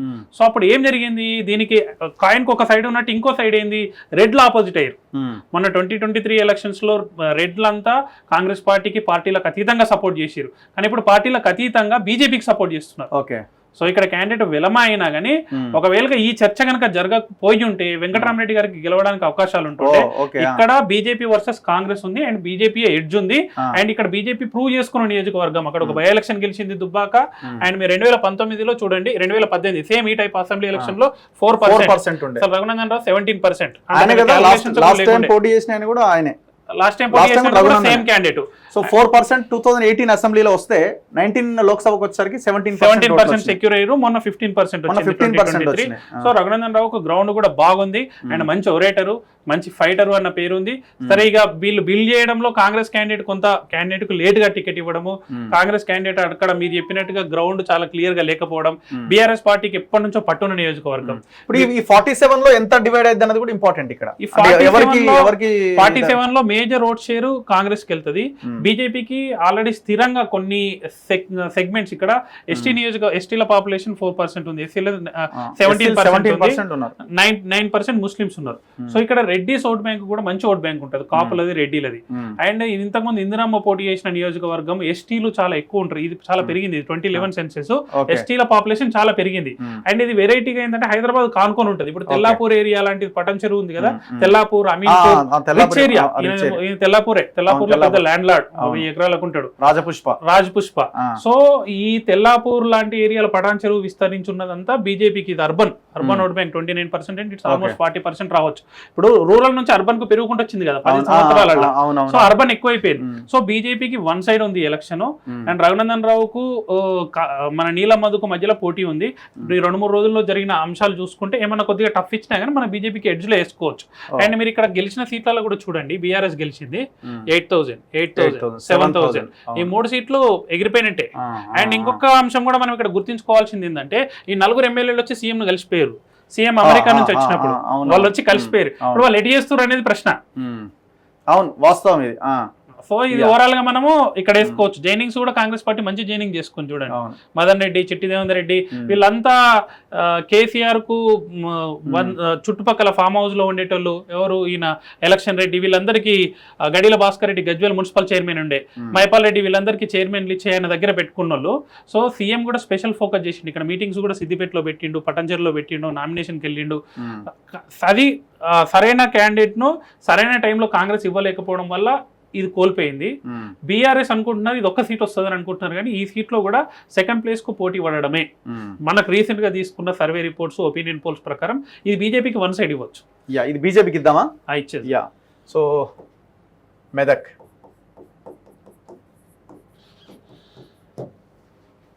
చలో నెక్స్ట్ నాగర్ కర్నూలు విషయానికి వద్దాం. నాగర్ కర్నూలు ఎస్సీ రిజర్వ్డ్ ఎన్నైనాయి మొత్తం? సో 4, 3, 7, 8 అయినాయి, 8, 9 అయినాయి. చలో నాగర్ కర్నూలు ఎస్సీ రిజర్వ్డ్ నియోజకవర్గం. ఇక్కడ కాంగ్రెస్ నుంచి మల్లు రవి పోటీ చేస్తున్నారు, సీనియర్ కాంగ్రెస్ నాయకులు. బీజేపీ నుంచి పోతుగంటి భరత్ ప్రసాద్ పోటీ చేస్తున్నారు. వాళ్ళ ఫాదర్ సిట్టింగ్ ఎంపీ బీఆర్ఎస్, తర్వాత ఆయన బీజేపీలో జాయిన్ అయ్యిండు, కొడుకు టికెట్ వచ్చింది. ఆర్ఎస్ ప్రవీణ్ కుమార్ పార్టీ విలీనం అన్నారు, ఆ తర్వాత ఆయనే పార్టీ నుంచి బయటకు వచ్చి బీఎస్పీ నుంచి బీఆర్ఎస్లో జాయిన్ అయ్యి నాగర్ కర్నూలు నుంచి బీఆర్ఎస్ తరఫున పోటీలో ఉన్నారు. సో ఇక్కడ ట్రయాంగిల్ ఫైట్ ఉంటుందా, లేదు కాంగ్రెస్ వర్సెస్ బీఆర్ఎస్ ఉంటుందా ఆర్ఎస్పీ కాబట్టి అన్న ఒక చర్చ నడిచింది. సో మొన్న 1 వీక్ 10 డేస్ వరకు కూడా బీజేపీ 3rd ప్లేస్ అని అన్నారు, కానీ ఈక్వేషన్ చాలా డిఫరెంట్గా కనిపిస్తున్నది. ఇక్కడ టోటల్ ఓటర్స్ వచ్చి 15,88,111 మంది ఉన్నారు. రూరల్ ఓటర్స్ చాలా ఎక్కువ. ఇక్కడ ఎస్టీ ఎస్సీ ఓటర్స్ చాలా ఎక్కువగా ఉంటారు. 90% వాళ్ళే రూరల్ ఓటర్సే ఉన్నారు. అర్బన్ ఓటు బ్యాంక్ కేవలం 10% మాత్రమే. అంటే ఈ నియోజకవర్గాల హెడ్ క్వార్టర్స్ మినహాయిస్తే మిగిలిన రూరల్ ఓట్ బ్యాంకే. 2023 అసెంబ్లీ ఎలక్షన్స్లో కాంగ్రెస్ 46% ఓట్లు గెయిన్ చేసింది. బీజేపీ జస్ట్ 8% మాత్రమే. బీఆర్ఎస్ 38%. ఇక్కడ అసెంబ్లీ నియోజకవర్గాల విషయానికి వస్తే కాంగ్రెస్కి వనపర్తి కాంగ్రెస్ గెలిచింది, అండ్ నాగర్ కర్నూల్ కాంగ్రెస్ గెలిచింది, అచ్చంపేట్ కాంగ్రెస్ గెలిచింది, కల్వకుర్తి గెలిచింది, కొల్లాపూర్ గెలిచింది. మొత్తం కాంగ్రెస్ పార్టీ 5 నియోజకవర్గాల్లో గెలిచింది. అండ్ బీఆర్ఎస్ 2 నియోజకవర్గాలు గద్వాల్ అండ్ ఆలంపూర్లో గెలిచింది. And BJP 0. ఇక్కడ గెలిచిన గద్వాల్ కూడా తక్కువ, గద్వాల్ కూడా జస్ట్ 7,000 మెజారిటీ. అంటే అది ఈసారి అయితే అది కూడా మైనస్ అయిపోతుంది. నియోజకవర్గంలో డీకేఆర్ ఎఫెక్ట్ బాగుంటుంది, వాళ్ళ ఆధిపత్యం బాగుంటుంది నియోజకవర్గంలో. గద్వాల్ అదే నాగర్ కర్నూలులోకి వస్తుంది. సో ఇక్కడ మనం చర్చించుకుంటున్నట్టు బీఆర్ఎస్ ఇక్కడ అందరు సెకండ్ ప్లేస్ ఉంటుంది అనుకుంటారు. సెకండ్ ఉండదు, థర్డ్ ప్లేస్ ఉంటుంది. ఇక్కడ అనూహ్యంగా ఎవరు ఊహించని విధంగా నాగర్ కర్నూలులో బీజేపీ సెకండ్ ప్లేస్ ఉంటుంది. అండ్ వీళ్ళ అభ్యర్థి కూడా పోతుగంట భరత్ కూడా వీళ్ళ నాన్న సిట్టింగ్ ఎంపీ కదా, ఈయన బీజేపీ వాళ్ళు జాయిన్ చేసుకున్నారు. ఎక్స్ఎంపీ రాములు బీజేపీలో జాయినింగ్ జరిగింది. సో ఇక్కడ పక్కనున్న మహబూబ్ నగర్ నియోజకవర్గం డీకేఆర్ ఫ్యామిలీ వాళ్ళ రాజకీయం ఎస్టాబ్లిష్మెంట్, ఇది రిజర్వ్డ్ కాన్స్టెన్సీ కాబట్టి వీళ్ళు ఇక్కడ పోటీ చేయలేకపోయారు. వాళ్ళ ఫ్యామిలీ మెంబర్స్, వాళ్ళ ఎఫెక్ట్ ఎక్కువగా ఉంటుంది.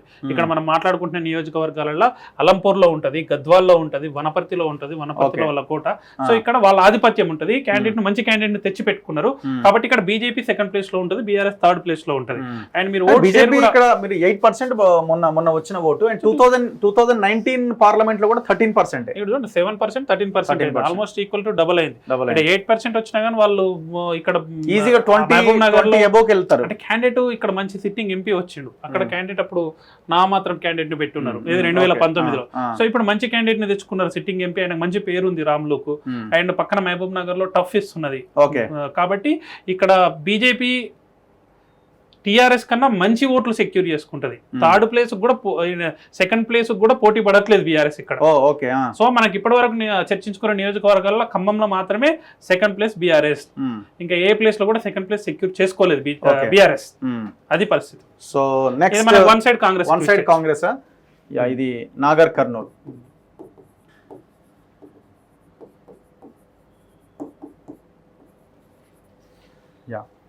నెక్స్ట్ నాగర్ కర్నూల్ తర్వాత మరో నియోజకవర్గం Nalgonda parliament constituency. So Nalgonda పార్లమెంట్లో రఘువీర్ రెడ్డి పోటీ చేస్తున్నారు కాంగ్రెస్ నుంచి, బీజేపీ నుంచి సైదిరెడ్డి పోటీ చేస్తున్నారు, బీఆర్ఎస్ నుంచి కంచర్ల కృష్ణారెడ్డి పోటీలో ఉన్నారు. సో ఇక్కడ 15,85,980 ఓటర్లు ఉన్నారు. ఇక్కడ రూరల్ ఓటు బ్యాంక్ చాలా ఎక్కువ, 76% మంది రూరల్ ఓటు బ్యాంకే. అర్బన్ ఓటు బ్యాంక్ జస్ట్ 24% మాత్రమే. ఇక్కడ చాలా కీలకం, ఎస్సీ ఎస్టీలు కూడా చాలా కీలకం. 17.50% ఎస్సీలు ఉన్నారు, ఎస్టీలు 15.50. ఇది ఇంకా చాలా పెరగొచ్చు, ఎందుకంటే ఇది 2011 అంటే మనం 24లో ఉన్నాం కాబట్టి చాలా పెరిగింది పాపులేషన్. ఆల్మోస్ట్ 20% దాటిపోయి ఉంటారు ఈ పాటికి. ఇద్దరు కలిసి 40% ఉండొచ్చు. అంటే సైమల్టేనియస్ అందరూ పెరుగుతారు కదా, కూడా పెరుగుతారు కదా. ఆఫ్ కోర్స్, బట్ వీళ్ళు ఒక్కరే ఎక్కువ పెరుగుతారని చెప్పుకోవచ్చు, మిగతా అంతా అదే ప్రపోర్షనేట్ ఉంటది. సో ముస్లిం 7% ఉన్నారు అక్కడ. ఇక్కడ మీరు నియోజకవర్గాలు చూస్తే మొత్తం కాంగ్రెస్ గెలిచింది, ఒక సూర్యాపేట మినహాయిస్తే. సూర్యాపేటలో కూడా జగదీష్ రెడ్డి జస్ట్ 4,000 ఓట్ల మెజార్టీతో గెలిచిండు. ఇది కూడా ఈసారి అక్కడ ఇంకొక ఆయన బీఎస్పీ నుంచి పోటీ చేసిండు. ఎవరు వట్టె జానయ్య పోటీ చేసిండు. బీజేపీ స్ట్రాంగ్ గానే ఆయన సంకినేనికి బాగా ఓట్లు పడ్డాయి కదా, సంకినేనికి కూడా మంచి ఓట్లు పడ్డాయి, బాగా ఓట్లు పడ్డాయి కాంగ్రెస్. అండ్ ఇక్కడ కూడా చర్చ, ఇది కాంగ్రెస్ పార్టీ ఫస్ట్ గెలిచే నియోజకవర్గం నల్గొండ. సో మొత్తం తెలంగాణ స్టేట్ లోనే వాళ్ళకి హైయెస్ట్ మెజారిటీ అన్ని పార్టీలలో ఎక్కువ సెక్యూర్ చేసుకునేది ఇక్కడ. హైయెస్ట్ 2 లక్షల మెజారిటీ వస్తుంది, ఖమ్మం కంటే ఎక్కువ మెజారిటీ వస్తుంది. అండ్ ఇక్కడ అనూహ్యంగా ఏంటంటే ఇక్కడ కూడా బీఆర్ఎస్ సెకండ్ ప్లేస్ అని అనుకుంటున్నారు. బీఆర్ఎస్ ఇక్కడ సెకండ్ ప్లేస్ సెక్యూర్ చేయదు. సైదిరెడ్డి బీజేపీకి ఇక్కడ సెకండ్ ప్లేస్ వస్తుంది. బీజేపీకి ఇక్కడ మంచి హోల్డ్ కూడా ఉంది, ఇంతకు ముందు కూడా వాళ్ళు మంచి లీడర్లు ఉండే. 2023 మొన్నటి అసెంబ్లీ ఎలక్షన్ లో 53% ఓట్లు కాంగ్రెస్ కు పడ్డాయి, 5% బీజేపీకి పడ్డాయి. 5% అయితే బీఆర్ఎస్ కున్న 33% ఏది ఉందో ఈ సైదిరెడ్డి కూడా అల్లకెళ్ళి వచ్చింది కదా, క్యాండిడేట్ అల్లకెళ్ళి వచ్చింది. పార్లమెంట్ లో 4% ఉంది బీజేపీ. 4% అంటే అప్పుడు లీడర్షిప్ లేమి ఉండే. అండ్ ఇప్పుడు బార్డర్ కాన్స్టిట్యుయెన్సీలలో కూడా బీజేపీ మంచిగా ఉంది. సో మీరు ఇప్పుడు చూడండి కృష్ణారెడ్డి ఎన్ని జైనింగ్స్ చేసుకున్నాడు, ఎన్ని మీటింగ్లు పెట్టుకున్నాడు, అసలు ఏం జరిగింది ఒకసారి చూడండి. ఇక్కడ హరీష్ రావు మీటింగ్ తప్ప ఏం లేదు. కేసీఆర్ రోడ్ షో అవ్వలేదా? కాల్ నల్గొండలో అయ్యి ఉండొచ్చు, ఎక్కడో దగ్గర. అంటే ఆయన స్టార్ట్ చేసిందే అక్కడి నుంచి అనుకుంటా నేను కూడా. సో అంటే అది రోడ్ షో మీటింగ్ అయితే ఈయన పెట్టినట్టున్నాడు. జేపీ నడ్డా మీటింగ్ జరిగింది. సో ఇక్కడ మనం ఒక 2 సర్వేలు చేసినాం ఒపీనియన్ పోల్స్. బీజేపీ బీఆర్ఎస్ కంటే ఎక్కువ ఉంది. ఇది మనం కన్సిడర్ చేయాలి. రిజల్ట్ వచ్చిన తర్వాత కూడా సెకండ్ ప్లేస్ లో ఉంటది. ఇక్కడ గెలిచే సీట్ ఇది కాంగ్రెస్ నల్గొండ.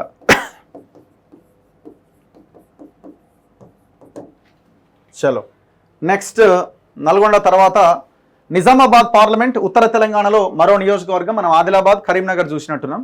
నెక్స్ట్ నియోజకవర్గం నిజామాబాద్ కూడా ఉత్తర తెలంగాణలో. ఇక్కడ కాంగ్రెస్ నుంచి జీవన్ రెడ్డి పోటీలో ఉన్నారు. బీజేపీ నుంచి సిట్టింగ్ ఎంపీగా ఉన్న ధర్మపురి అరవింద్ పోటీలో ఉన్నారు. బీఆర్ఎస్ నుంచి బాజిరెడ్డి గోవర్ధన్ పోటీలో ఉన్నారు. సో ఇక్కడ టోటల్ ఓటర్స్ వచ్చి 17,53,385 మంది. రూరల్ ఓటు బ్యాంక్ 64% ఉంటే అర్బన్ ఓటు బ్యాంక్ కూడా చాలా ఎక్కువగా ఉంది, 36% ఉంది ఇక్కడ. సో లాస్ట్ 2023 ఎలక్షన్స్లో ఎంత నేరో ఉంది చూడండి. 32% కాంగ్రెస్ ఓటు బ్యాంక్ అయితే 30% బీజేపీ ఓటు బ్యాంక్. అంటే ఆల్మోస్ట్ దరిదాపుల్లో ఉంది. బీఆర్ఎస్ కూడా 33%. ఒక రకంగా ట్రయాంగిల్ ఫైట్ నడిచింది అంటే ఎలక్షన్ పర్సంటేజ్ విషయంలో. ఇక ఎమ్మెల్యేల విషయానికి వస్తే ఎమ్మెల్యేలు 1, 2 2 బీజేపీ ఎమ్మెల్యేలు ఉన్నారు. ఒక నిమిషం. BJP 2, BRS 3, Congress 2. ఇక్కడ Armoor 1 and Nizamabad urban 1 BJP గెలిచింది. కాంగ్రెస్ బోధన్ గెలిచింది అండ్ నిజామాబాద్ రూరల్ గెలిచింది. ఇక బాల్కొండ అండ్ కోరుట్ల జగిత్యాల్ బీఆర్ఎస్ గెలిచింది. కానీ పర్సంటేజ్ మాత్రం ముగ్గురు ఈక్వల్గా పంచుకున్నారు. మీరు ఇక్కడ చూడాల్సింది ఏంటంటే బీఆర్ఎస్ 2 ప్లేస్లలో 3rd ప్లేస్. ఎక్కడ?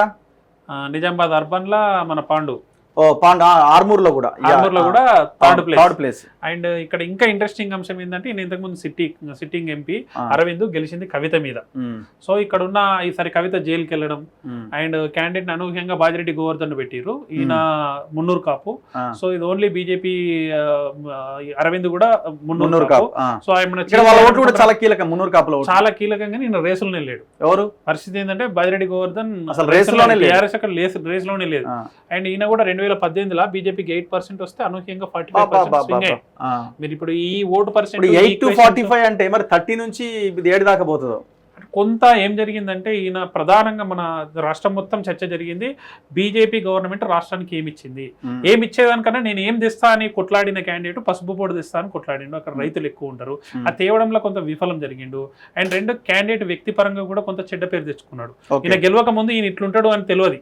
ఇప్పుడు ఫ్రెష్ వచ్చిండు, కవితతో పోటీ పడుతుండు, గెలుస్తాడా గెలవడా అనుకున్నారు. అందరు ఇదే ఈక్వేషన్ అనుకుంటారు. సో రోడ్ బ్యాంక్ లేదు, ఆడ ఏముండే గెలుస్తారా అనుకుంటే అనూహ్యంగా గెలిచిండు. గెలిచిన తర్వాత కూడా అంతా బాగుండే. కవితను టార్గెట్ చేయడంలో కూడా బాగా సక్సెస్ అయ్యిండు. కవిత తప్పులు చేస్తుంది, కవితను జైల్లో పెట్టిస్తా అన్నాడు. పెట్టడంలో కూడా సక్సెస్ అయినట్టే. కానీ వ్యక్తిగతంగా ఈయనకు కొంత ఇమేజ్ బ్యాడ్ ఉంది. ఈయనతో కంపేర్ చేస్తే ఈయనకి ఇమేజ్ మంచి ఉంది. అండ్ ఇక్కడ కాంగ్రెస్ ఓట్ పర్సెంటేజ్ కూడా మంచి 32% సెక్యూర్ చేసుకుంది. లాస్ట్ టైం ఏదైతే మధుయాష్కి గౌడ్ ఉండేనో ఆయన మొత్తం చేతులు ఎత్తేయడం వల్ల ఆయనకు ప్లస్ పాయింట్ అయింది. సో ఇప్పుడు ఆ పరిస్థితి బీఆర్ఎస్ చేస్తుంది. బీఆర్ఎస్ మొత్తం చేతులు ఎత్తేస్తే 100% గెలవడానికి అవకాశం ఉంది. నేను అనుకోండి BJP seat 100% BJP seat. So ఎందుకంటే జీవన్ రెడ్డి గారు అందులో దట్టు ఆయన ఆల్మోస్ట్ 11-12 టైమ్స్ ఇక్కడ జగిత్యాల నుంచి పోటీ చేసి ఉన్నారు. Senior leader. ఇప్పుడున్న పాలిటిక్స్ కి వాతావరణానికి ఎంతవరకు పర్ఫెక్షన్ అన్నది జీవన్ రెడ్డి గారికి మంచి ట్రాక్ రికార్డ్. 2018లో బీఆర్ఎస్ 88 సీట్లతో గెలిచిన తర్వాత మొదటి ఎలక్షన్ కేసీఆర్ మీద గెలిచింది graduate MLC. Medak Nizamabad Adilabad graduate MLC వచ్చినప్పుడు సేమ్ ఇదే టైప్ ఆఫ్ వర్క్ చేసిండు, గెలిచిండు. ఫస్ట్ ఎలక్షన్ కదా, దాని తర్వాతనే కదా కేసీఆర్ కు డౌన్ స్టార్ట్ అవ్వకుండా వచ్చింది. సో మొత్తానికి ఇక్కడ ఇది మనం బీజేపీలో వేసేయచ్చా? ఎంత ఎంత ఉంటుందో మనము ఇది 10% కేసుకోవచ్చు. 10% వేయచ్చు. అంటే దీంట్లో మనం పర్సెంటేజ్ రాయాల్సిన పని లేదు. రాస్తున్నాం అంటే ఇది 1 సైడ్. ఈ వీటిలలో రాసుకోవాలి మనం ఏది ఎంత అవకాశం ఉంటుందని. ఇప్పుడు బిలో 10% ఉన్నాయే మనం టఫ్. సో నిజామాబాద్ బీజేపీ గెలవడానికి అవకాశాలు ఎక్కువగా కనిపిస్తా ఉన్నాయి. పెద్దపల్లి పార్లమెంట్ విషయానికి వద్దాం. పెద్దపల్లి పార్లమెంట్ లో కాంగ్రెస్ నుంచి గడ్డం వంశీకృష్ణ పోటీ చేస్తున్నారు. బీజేపీ నుంచి గోమాస శ్రీనివాస్ అండ్ బీఆర్ఎస్ నుంచి కొప్పుల ఈశ్వర్ పోటీలో ఉన్నారు. దాదాపు 14,79,091 మంది ఓటర్లు ఉన్నారు ఇక్కడ. ఇది SC reserved constituency. 65% rural voters ఉన్నారు. అర్బన్ ఓటర్స్ 35% ఉన్నారు. సింగరేణి కార్మికులు ఇక్కడ చాలా కీలకమైన రోల్ ప్లే చేసే అవకాశం కనిపిస్తున్నది. ఎస్సీలు 22%, ఎందుకంటే ఇది రిజర్వ్డ్ నియోజకవర్గం కాబట్టి 22 ఆ పైనే ఉంటారు ఇక్కడ. అది 2011 సెన్సెస్ కాబట్టి తక్కువే ఉంటుంది. 2023 అసెంబ్లీ ఎలక్షన్స్లో మొన్న జరిగిన ఎలక్షన్లో 56% కాంగ్రెస్కు పడితే 6% బీజేపీ, 30% బీఆర్ఎస్. అంటే వన్ సైడ్గా కాంగ్రెస్ స్వీప్ చేసింది ఈ పార్లమెంట్ పరిధిలో. మొత్తం కాంగ్రెస్ గెలిచింది చూడండి. అన్ని అసెంబ్లీలు 7 అసెంబ్లీలు, చెన్నూరు, బెల్లంపల్లి, మంచిర్యాల్, ధర్మపురి, రామగుండం, మంథని, పెద్దపల్లి అన్ని నియోజకవర్గాల్లో భారీ భారీ మెజారిటీలతో 37,000, 36, 66, 22, 56, 31, 55,000. సో ఇట్లా స్వీప్ చేసింది కాంగ్రెస్ పార్టీ. సో ఇప్పుడు కూడా నేను అనుకోవడం కాంగ్రెస్ కి అవకాశం ఉంటది అని అయితే నాకు అనిపిస్తున్నది. సెకండ్ థర్డ్ ఎవరన్నదే కీలకం. వీళ్ళ క్యాండిడేట్స్ ఇద్దరు, వీళ్ళ వివేక్ అండ్ వీళ్ళిద్దరు కూడా ఎమ్మెల్యే. గడ్డం వివేకానంద్, వివేక్ వంశీ ఫాదర్, వినోద్ ఏమో బాబాయ్. ఇప్పుడు నా ఫ్యామిలీ నుంచి 3వ మెంబర్ అన్నట్టు. దీంట్లో కూడా సెకండ్ ప్లేస్ బీజేపీ సెక్యూర్ చేసుకుంటుంది. ఇక్కడ కూడా పెద్దపల్లిలో కూడా ఎందుకంటే దీని చుట్టుపక్కలంతా ఉన్న కాన్స్టిట్యున్సీలలో బీజేపీ ఎక్కువ ఉంది. ఓవరాల్ గా మీరు నార్త్ తెలంగాణలో చూసుకుంటే లాస్ట్ టైం 3 సీట్లు గెలిచింది. మన నార్త్ లో ఉన్న 6 పార్లమెంట్ పరిధిలలో సో బార్డర్స్ లేకుండా బీజేపీ స్ప్రెడ్ అయింది. ఓకే. సో దాని వల్ల బీఆర్ఎస్ అనేది ప్రతి ప్లేస్ లో ఎఫెక్ట్ బీఆర్ఎస్ మీద పడ్డది. సో 2023 ఎలక్షన్స్, అసెంబ్లీ ఎలక్షన్ లో బీజేపీకి ఏ పరిస్థితి అయితే ఉండేనో సో ఇప్పుడు అదే పరిస్థితి ఏర్పడుతుంది. సో మీరు ఇక్కడ చూడండి, బీజేపీకి 2019లో 2% ఉండే, the gained it 10%. So 10% vote bank వాళ్ళకి లాస్ట్ పార్లమెంట్ లో ఉందంటే they have basic structure.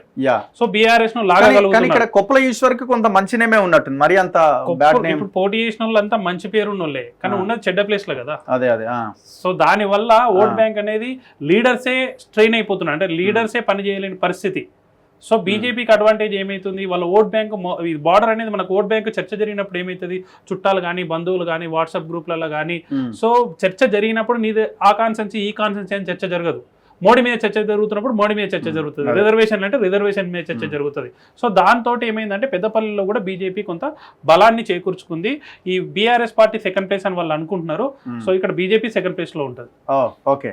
So BJP second place లో ఉంటుంది. వన్ సైడ్ కాంగ్రెస్, కాంగ్రెస్ ఇంకా డౌట్ లేదు. పెద్దపల్లి సారీ పక్కన పెద్దపల్లి అని రాసేది సరిపోతుంది. సారీ నల్గొండ,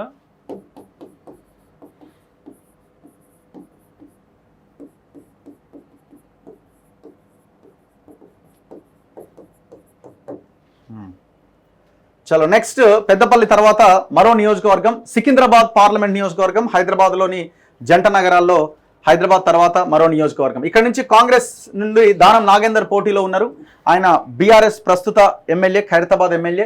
బీజేపీ నుంచి Kishan Reddy, BJP sitting MP అయిన కేంద్ర మంత్రి కూడా. బీఆర్ఎస్ నుంచి పద్మారావు గౌడ్, ఆయన సికింద్రాబాద్ ఎమ్మెల్యే బీఆర్ఎస్ నుంచి. సో ఇక్కడ ఇద్దరు ఎమ్మెల్యేలు పోటీ పడుతున్నారు. ఇద్దరు ఎమ్మెల్యేలు అంటే ఎమ్మెల్యే ఇద్దరు బీఆర్ఎస్ వాళ్ళే. బట్ దానం నాగేందర్ బీఆర్ఎస్ నుంచి కాంగ్రెస్ లోకి వచ్చి ఇక్కడ ఎంపీగా పోటీ చేస్తున్నాడు. దాదాపు 20 లక్షల ఓటర్లు ఉన్నారు. ఇక్కడ మొత్తం అర్బన్ ఏరియానే, ఎందుకంటే మొత్తం సికింద్రాబాద్ ఏరియా కాబట్టి టోటల్ అర్బన్ ఏరియా. సో ఇక్కడ ఎమ్మెల్యేల విషయానికి వస్తే ఒక్క ఎంఐఎం ఎమ్మెల్యే ఉన్నాడు, మిగతా వాళ్ళంతా బీఆర్ఎస్ ఎమ్మెల్యేలే ఉన్నారు. సో మొత్తం గ్రేటర్ హైదరాబాద్ లో అంతా బీఆర్ఎస్ గెలిచింది. సికింద్రాబాద్ లో కూడా ముషిరాబాద్, ముఠా గోపాల్, అంబర్పేట కాల వెంకటేష్, ఖైరతాబాదు దానం నాగేందర్, జూబ్లీ హిల్స్ మాగంటి గోపీనాథ్, సనత్ నగర్ తలసాని శ్రీనివాస్ యాదవ్, నాంపల్లి ఇది ఎంఐఎం, సికింద్రాబాద్ పద్మారావు. మీరు ఇక్కడ చూడండి ఓట్ మెజారిటీ చాలా భారీ ఎత్తున ఉన్నాయి, ఒక్క నాంపల్లి మినహాయిస్తే. నాంపల్లి యాక్చువల్ గా అర్బన్ లో ఏముంటదంటే జిహెచ్ఎంసీ పరిధిలో అర్బన్ లో ఏ పార్టీ అధికారంలో ఉంటే వాళ్ళ సైడ్ మొగ్గుంటది. సో నార్మల్ గా జరిగే ఏ ఎలక్షన్ లో గానీ, సో మీరు 2014లో కేసీఆర్ అధికారంలోకి వచ్చినప్పుడు కూడా జిహెచ్ఎంసీ పరిధిలో వాళ్ళు ఒక్క సీటే గెలిచిర్రు, అదెవరు ఈయననే గెలిచిండు. సో మిగతా 26 అసెంబ్లీలలో ఎవి గెలవలేదు. ఈసారి కూడా కాంగ్రెస్ పార్టీ అధికారంలోకి ఏ సీటు లేకుండా జిహెచ్ఎంసీ పరిధిలో ఉన్న 26 సీట్లలో ఏ సీట్ రాలేదు, కానీ గెలిచిరు. కానీ గెలిచిన తర్వాత జరిగిన పరిణామాలలో వీళ్ళు చూడండి, వీళ్ళందరూ సీఎం వచ్చి కలిసిపోయారు. ఆల్మోస్ట్ జైన్ అయినట్టే అందరూ. ఆల్మోస్ట్ అంబర్పేట కాల వెంకటేష్ వచ్చిండు, ఈయన కండువా కప్పుకున్నాడు, మిగిలింది ఈయన ఒక్కడే. మిగతా వాళ్ళందరూ కూడా కాంగ్రెస్ కి అవుట్ రైట్ సపోర్ట్ చేస్తారు. కండువా మాత్రమే వాళ్ళు ఉన్నది, కాంగ్రెస్ సపోర్ట్ చేస్తారు. ఇంకొక ముఖ్యమైన అంశం ఏంటంటే, ఇది సికింద్రాబాద్ సిట్టింగ్ కిషన్ రెడ్డి గారి మీద కేంద్ర మంత్రిగా ఉండి ఎక్కువ అబాసు పాలయ్యండు. మొన్న 2023 ఎలక్షన్లలో BJP party performance చేయకపోవడానికి Bandi Sanjay నుంచి బీజేపీ అధ్యక్షునిగా కిషన్ రెడ్డి వచ్చిన తర్వాత పార్టీ పతనానికి ఇతడే కారణమని సో ఆ ముద్ర ఇతని మీదనే వేసి, ఇతనికి స్టేట్ వైడ్ గా బీజేపీ కార్యకర్తలు కిషన్ రెడ్డి మీద ఎక్కువ వ్యతిరేకత ఏర్పడ్డది. సొంత కాన్స్టిట్యున్సీలో కూడా ఆల్రెడీ అతను సిట్టింగ్ ఎంపీగా కేంద్ర మంత్రిగా ఉండి ఇక్కడికి ఏం నిధులు తీసుకురాలేదు, ఇక్కడేం డెవలప్మెంట్ చేయలేదు. ఎక్కువ టార్గెట్ చేసింది బీఆర్ఎస్ వాళ్ళు. కురుకురే ప్యాకెట్లు వంచిండు, కరోనా టైంలో లిఫ్ట్ ఓపెన్ చేసిండు, ఇలాంటి పర్సెప్షన్ బిల్డ్ చేసారు. సో దాని వల్ల ఈయనకు విపరీతమైన వ్యతిరేకత ఏర్పడ్డది. దీన్ని కరెక్ట్ టైంలో క్యాచ్ చేసుకుని పాయింట్ ఏంటంటే ఒకవేళ గెలిస్తే ఏమైనా మోదీ వేవ్ ఈ ఫ్యాక్టర్స్ తో ఏమైనా బయటపడాలి, బీజేపీ వేవ్ తో ఏమైనా బయటపడితే ఉంది, బీజేపీ వేవ్ ఉంది కాబట్టి ఇటు చేవెళ్ళ ఇటు మల్కాజ్గిరిలా వాళ్ళు గెలవడానికి అవకాశం ఉంది. పర్టికులర్ గా సికింద్రాబాద్ లోనే వీళ్ళు ఎందుకు ఫోకస్ చేసి రేవంత్ రెడ్డి గారు దానం నాగేందర్ పికప్ చేసిరంటే, మీరు చూడండి ఇప్పుడు దానం నాగేందర్ పికప్ చేసుకున్న తర్వాత ఈయన ఒకటే మిగిలి ఉన్నాడు, మిగతా వాళ్ళంతా సపోర్ట్ చేస్తారు. సీఎం ను డైరెక్ట్ గా కలిసిన వాళ్ళు, ఇండైరెక్ట్ గా సపోర్ట్ చేసిన వాళ్ళు ఉన్నారు. మరీ ముఖ్యంగా మాట్లాడుకోవాల్సిన అంశం ఏంటంటే 22%, 27% ముస్లిం ఓట్ బ్యాంక్, 27%. ఇలా స్టేట్ లో నడుస్తున్న నెరేటివ్ ఏంది? అవును, రిజర్వేషన్లు. అమిత్ షా వచ్చి రిజర్వేషన్లు తీసేస్తా అంటున్నాడు. ఎంఐఎం వీడియో కూడా చూసినాం డైరెక్ట్. సికింద్రాబాద్ లో మీరు కాంగ్రెస్ పార్టీకి సపోర్ట్ చేయండి అని చెప్పి అసద్ చెప్పిండు, వీడు ఒక ఎమ్మెల్యే ఉన్నాడు. సో ఈ ఈక్వేషన్స్ అన్ని వెరసి కాంగ్రెస్ పార్టీకి చాలా అడ్వాంటేజ్ అవుతుంది, కాంగ్రెస్ పార్టీకి ఎడ్జ్ ఉంది. మళ్ళీ ఈ రోజు జరుగుతున్న ఓట్ పోలింగ్ లో చూస్తే బీజేపీ కేస్టోళ్ళు చాలా మంది 1 లక్ష నుంచి 2 లక్షల ఓట్ల వరకు ఏపీకి వెళ్ళిపోయారు. సో ఇది కాంగ్రెస్ కు వన్ సైడ్ గా టర్న్ అవ్వడానికి ఇదే, దీని క్రెడిట్ మొత్తం సీఎం గారికి ఇవ్వాలి. ఎందుకంటే చాలా మందికి అంతు పట్టలేదు, ఎందుకు దానం నాగేందర్ తీసుకొచ్చి టికెట్ ఇచ్చిరు, ఉన్న ఎమ్మెల్యేని రిజైన్ చేయించి అక్కడ మళ్ళీ బై ఎలక్షన్ వస్తుంది కదా, వేరే క్యాండిడేట్ లేడు కదా, రామ్మోహన్ చేంజ్ చేసుకుర్రు ఇవ్వచ్చు కదా, అనిల్ కుమార్ యాదవ్ కు రాజ్యసభకు పంపించారు వాళ్ళ నాన్నకి ఇవ్వచ్చు కదా, ఇలాంటి వేరే వేరే కొత్త కొత్త చర్చలు అన్ని జరిగినాయి. కానీ కిషన్ రెడ్డికి చెక్కు పెట్టడానికి ఈయన కేంద్ర మంత్రిని ఓడగొట్టడం అంటే మామూలు విషయం కాదు, చాలా పద్ధతిగా ప్లాన్ గా చేసిర్రు. ఇది సికింద్రాబాద్ కాంగ్రెస్ గెలవబోతుంది. అవునా? ఎస్. సో మీరు ఈక్వేషన్ టఫ్ ఫైట్ లాగా చూడండి. 27% వీళ్ళు ఎవరు కోటేయాలి అసలు ఇది రేస్ లో లేదని చెప్పిన తర్వాత, ఎంఐఎం ఓపెన్ గా మీరు కాంగ్రెస్ కి ఏమని చెప్పిన తర్వాత ఎంతమంది ఓటేస్తారని అనుకుంటున్నారు? బీఆర్ఎస్ పార్టీకి ముస్లింల నుండి ఎంత % జరుగుతుంది? అండ్ క్రిస్టియన్స్ కూడా ఇది ఇంకెక్కువ ఉంటుంది, ఒక 4% వరకు ఉంటుంది. ఆల్మోస్ట్ ఒక 35% మైనారిటీ ఓట్ బ్యాంక్ ఉంది. 30% వన్ సైడ్ పడ్డా కానీ 30% తోటి గెలిచిపోతారు. సో మీరు ఇది దేనికి ఇస్తున్నారు? కాంగ్రెస్ ఇస్తున్నారా?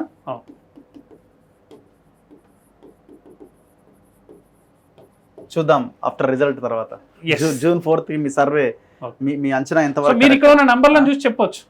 మీరు చూడండి, ఇది లాస్ట్ టైం మీరు గెలిచిన ఓటింగ్ పర్సెంటేజ్ కూడా మీరు ఇక్కడ చూడండి. 2019లో 42%, 36%. ఎంత తేడా? జస్ట్ 6% తేడా. అండ్ కాంగ్రెస్ కి ఏం తక్కువ ఓట్ బ్యాంక్ లేదు, 19% సెక్యూర్ చేసుకుంది. 2018లో 21%, 2009 సీటు, 2014 సీటు పొత్తుల టీడీపీ బీజేపీ పోటీ చేస్తుట్లా ఆయన బండారు దత్తాత్రేయ గెలిచిండు. అదర్వైజ్ 2009లో ఆయన అంజన్ కుమార్ యాదవ్ సీటే ఇది, కాంగ్రెస్ సీట్ ఇది. సరిగా ఫోకస్ చేయక ఆ సీట్ అలా వదిలేసారు. నెక్స్ట్ మీరు జైనింగ్స్ కూడా చూడండి అన్న. సికింద్రాబాద్ చూడండి. ఓకే, లేదు మీరు వరంగల్ ఇచ్చినారు, ఇది ఇటో పోయినట్టున్నది. రాంగ్. లేదు ఇది సికింద్రాబాద్. మంచిర్యాలలో కేశవరావు మేయర్ కూడా జాయిన్ అయింది. 10 కార్పొరేటర్స్ జాయిన్ అయ్యారు. సో మంచి గ్రౌండ్ వర్క్ జరిగింది. Okay, so based on that మనం సికింద్రాబాద్ కాంగ్రెస్ కి ఇస్తున్నాం.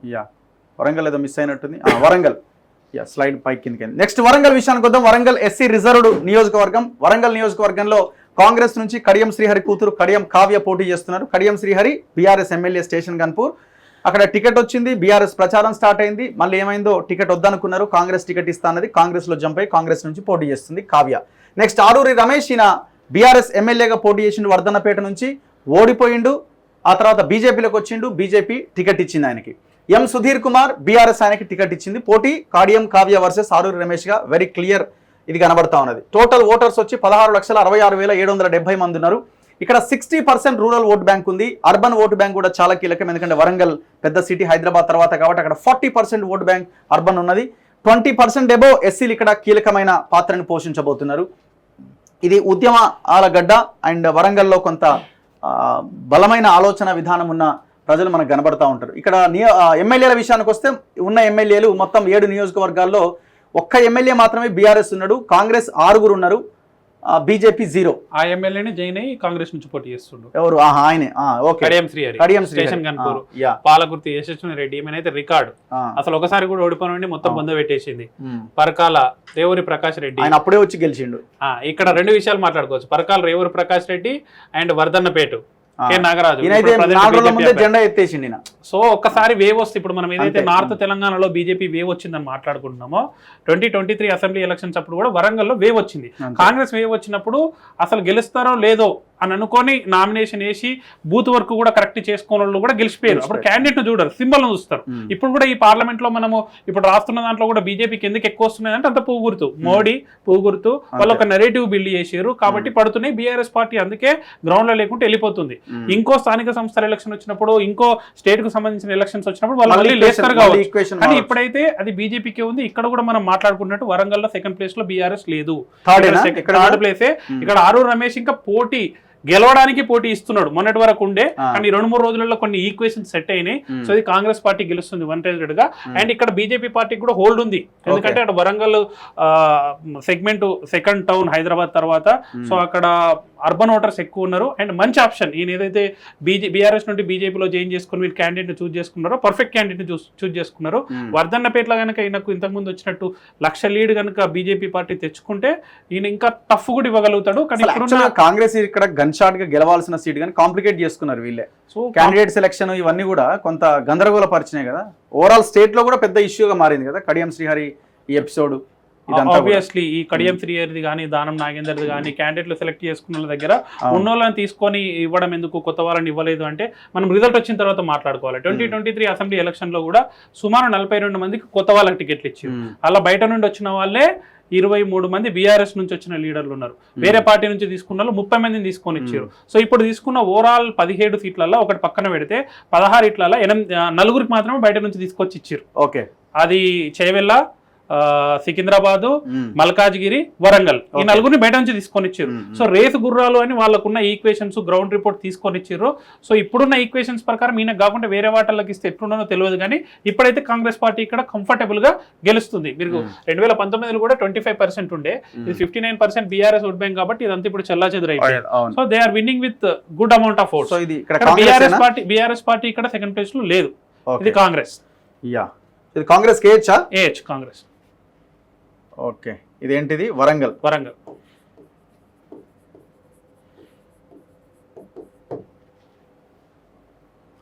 ఓకే, నెక్స్ట్ జహీరాబాద్ నియోజకవర్గంలో మొత్తం బీసీలే ఇక్కడ పోటీ చేస్తున్నారు. లింగాయత్ కమ్యూనిటీకి చెందిన 2 లీడర్లు. వరంగల్ దాంట్లో ఇంకొక పాయింట్ మనం యాడ్ చేసుకో. ఏంటది? ఇప్పుడు ఇక్కడ బీజేపీ వాళ్ళు ఏం చేశారంటే తిన భర్త ముస్లిం, అది కూడా ఒక ఫ్యాక్టర్. వాళ్ళ ఫ్యాక్టర్ ని చేసుకొని బీజేపీ వాళ్ళు కొంత ఓట్ బ్యాంక్ పెంచుకోవడానికి ఉపయోగపడింది. అది వాళ్ళు ఏదైతే పికప్ చేసారో కాంగ్రెస్ పార్టీకి ఓట్ పోలరైజేషన్ కూడా ముఖ్యమైంది. ఇక్కడ ముస్లిం కూడా 10% వరకు ఉన్నారు, 7% ఇంకా పెరిగింది. నెక్స్ట్ జహీరాబాద్ లో సురేష్ షెట్కార్ పోటీ చేస్తున్నారు కాంగ్రెస్ నుంచి. బీబీ పాటిల్ బీజేపీ నుంచి పోటీ చేస్తున్నారు. బీఆర్ఎస్ నుంచి గాలి అనిల్ కుమార్ పోటీ చేస్తున్నారు. పోటీ వెరీ క్లియర్ గా కాంగ్రెస్ వర్సెస్ బీజేపీగా ఉన్నది. B B Patil BRS sitting MP అక్కడ, కానీ ఆయన బీజేపీలోకి వచ్చి బీజేపీ నుంచి పోటీలో ఉన్నారు. సురేష్ షెట్కార్ కాంగ్రెస్ సీనియర్ లీడరే. ఇక్కడ 31 lakhs ఉన్నారు ఓటర్స్. అంత పెద్ద నియోజకవర్గం, ఏదో మిస్ అయినట్టుంది. సో ఇక్కడ 15 lakhs ఉన్నారు. సో ఇక్కడ అర్బన్ ఓటు బ్యాంక్, నాకు తెలిసి రూరల్ ఓటు బ్యాంక్ ఎక్కువ ఉంటుంది నేను అనుకుంటున్నాను. Wrong figure. సో ఇక్కడ ఎమ్మెల్యేల విషయానికి వస్తే బీఆర్ఎస్ నుంచి 2 ఎమ్మెల్యేలు ఉన్నారు, బీజేపీ నుంచి 1 ఎమ్మెల్యే ఉన్నారు. బీజేపీ ఎవరు? కామారెడ్డి వెంకట్రామరెడ్డి ఉన్నాడు. ఆయన రేవంత్ మీద కేసీఆర్ మీద గెలిచిండు. మిగతా కాంగ్రెస్ నుంచి 4 ఎమ్మెల్యేలు ఉన్నారు. సో యాక్చువల్లీ ఇక్కడ కాంగ్రెస్ గెలవాల్సిన సీట్ కానీ ఇక్కడ ఓట్ పోలరైజేషన్ గట్టిగా జరుగుతున్నట్టున్నది. ఇది లాస్ట్ టైము చేవెళ్ళ నియోజకవర్గము అండ్ జైరాబాద్ నియోజకవర్గము తక్కువ ఓట్లతో ఓడిపోయింది కాంగ్రెస్ పార్టీ. సో ఈసారి కరెక్ట్ వర్కౌట్ చేస్తే కాంగ్రెస్ పార్టీ గెలవాలి. సో కరెక్ట్ క్యాండిడేట్ ని పికప్ చేస్తే. కానీ బీసీలకు తక్కువ సీట్లు అవుతున్నాయి. ఈయన లింగాయత్, సో ఇక్కడ బీసీకి సీట్ ఇచ్చారు. స్టేట్ వైడ్ గా మొత్తం 3 సీట్లు ఇచ్చారు కాంగ్రెస్ పార్టీ బీసీలకు. ఒకటి ఇది మెదక్ అండ్ ఇంకొక సీట్ వచ్చేసి దానం నాగేందర్ ఇచ్చారు. సో ఈయన గెలిచే అవకాశం ఉంది. మళ్ళీ ఈయన తీసేసి వేరే వాళ్ళకి అక్కడ ఇంకొక రెడ్డి ఎక్స్పెక్ట్ చేసిన టికెట్. సో ఆయనకి ఇచ్చితే మళ్ళీ సోషల్ ఈక్వేషన్ బ్యాలెన్స్ సెట్ కాదని ఈయనకి ఇవ్వడం జరిగింది. కానీ బీబీ పాటిల్ బీఆర్ఎస్ నుంచి బీజేపీలకు చాలా మంచి స్టెప్. సో ఇప్పుడున్న గ్రౌండ్ ప్రకారం కూడా బీజేపీకి మంచి పికప్ వచ్చింది. బీజేపీ గెలవడానికి అవకాశం ఉన్న సీట్. కానీ ఇక్కడ అనూహ్యంగా ఏంటంటే గాలి అనిల్ కుమార్ కూడా మంచి టఫ్ ఇస్తున్నాడు. ఈయన గాలి అనిల్ కుమార్ కు మెదక్ సీట్ ఇవ్వాలి. ఈయన కాంగ్రెస్ పార్టీ నుండి 2019లో మెదక్ నుంచి పోటీ చేసిండు, మంచి ఓట్లు సెక్యూర్ చేసుకుంటూ. తర్వాత నర్సాపూర్ టికెట్ ఎక్స్పెక్ట్ చేసిండు, రాలేదు. బీఆర్ఎస్ పార్టీలో జాయిన్ అయ్యిండు. సో బీఆర్ఎస్ పార్టీలో జాయిన్ అయితే అప్పుడు వాళ్ళు ఇచ్చిన కమిట్మెంట్ మెదక్ ఇస్తామన్నారు. టైంకు వెంకటరామరెడ్డి వస్తే ఈయన తీసుకుపోయి పక్కన జైరాబాద్ లో పెట్టారు. ఇక్కడ పెట్టకుండా ఈయనకు మెదక్ గనుక ఇచ్చుంటే ఈక్వేషన్స్ ఇంకో కొద్దిగా వేరే ఉండేది. ఇప్పుడు బీఆర్ఎస్ కు మెదక్ లేదు, ఆ ఈక్వేషన్ ఉండేది కాదు, ఇంకొంచెం బెటర్ ఉండేదని నా అభిప్రాయం ఇది. అండ్ ఇప్పుడు ఇప్పుడు ఇక్కడ ఉన్న సిచ్యువేషన్ ప్రకారం ఇక్కడ బీజేపీకి మంచి గ్రౌండ్ సెటిల్ అయింది, బీజేపీ గెలిచే అవకాశం ఉన్న సీట్ ఇది. మీరు ఇక్కడ పర్సంటేజ్లు కూడా చూడండి, Congress party 37 and BRS party మీరు 2018లో 37%, 8%, 48%. ఈ కాంగ్రెస్ పార్టీ 41% కి వచ్చి మదన్ మోహన్ రావు స్ట్రాంగ్ కంపోనెంట్. అప్పుడు ఈయన బీవీ పార్టీకి చాలా స్ట్రాంగ్ గా 6,500 ఓడిపోయిండు. ఇప్పుడు ఎల్లారెడ్డి ఎమ్మెల్యే గెలిచిండు. సో మీరు ఇక్కడ కనుక చూసుకుంటే బీజేపీకి మంచి ఓట్ బ్యాంక్ ఉంది, 8% 13% సెక్యూర్ అయింది. సో ఇది కొంత బార్డర్ వచ్చేసి కర్ణాటక బార్డర్ ఉంటుంది, 12% ఉన్నారు, 15-20% వరకు ఉంటారు. ఇది వీళ్ళకు అడ్వాంటేజ్ ఎవరికి, కాంగ్రెస్ పార్టీకి. కానీ బీజేపీ పార్టీ ఇక్కడ లింగాయత్ ఓట్లు ఉంటాయి. లింగాయత్ ఇప్పుడు నారాయణ ఖేడ్ ఏరియా అంతా మీకు లింగాయతే, బీవీ పాటిల్ లింగాయతే, సురేష్ షెట్కర్ లింగాయతే. సో ఇది కర్ణాటక బార్డర్ ఆనుకొని ఉంటది. ఇక్కడ జరిగిన ఈక్వేషన్స్ గ్రౌండ్ లో కాంగ్రెస్ పార్టీ సెక్యూర్ చేసుకోలేకపోయింది. ఇప్పుడు కాంగ్రెస్ పార్టీ టాప్ లో ఉంది. సో కాంగ్రెస్ పార్టీలో జైనింగ్స్ కానీ క్యాండిడేట్ ఏదైతే ప్లాన్ చేసుకున్నాడో కొద్దిగా లేట్ గా అనౌన్స్ చేసిండో, బట్ ఈ మధ్యలో బీబీ పార్టీలో కరెక్ట్ గ్రౌండ్ సెట్ చేసుకుంటూ జైనింగ్స్ ఎక్కువ చేసుకున్నాడు. అక్కడ నాతో తెలంగాణలో వస్తున్న బీజేపీ వేవ్ తోటి ఇది బీజేపీకి వన్ సైడ్ అయింది. బీజేపీ ఖాతాలు వేసేయచ్చు ఇది. బట్ అనూహ్యంగా సెకండ్ ప్లేస్ లో లాస్ట్ టైం బీజేపీలో ఎల్లారెడ్డి టికెట్ ఆశించాడు. ఆయన కూడా మంచి లీడరే. ఈయన గంగారాం అని జుక్కల్ టికెట్ ఆశించిండు, లక్ష్మీకాంతరావుకి ఇచ్చిండు, ఆయన 1000 ఓట్లతో గెలిచిన. ఈయన మళ్ళీ బీజేపీలో జాయిన్ అయ్యాడు. ఇప్పుడు జహీరాబాద్ బీజేపీయా? బీజేపీకి ఇవ్వచ్చు.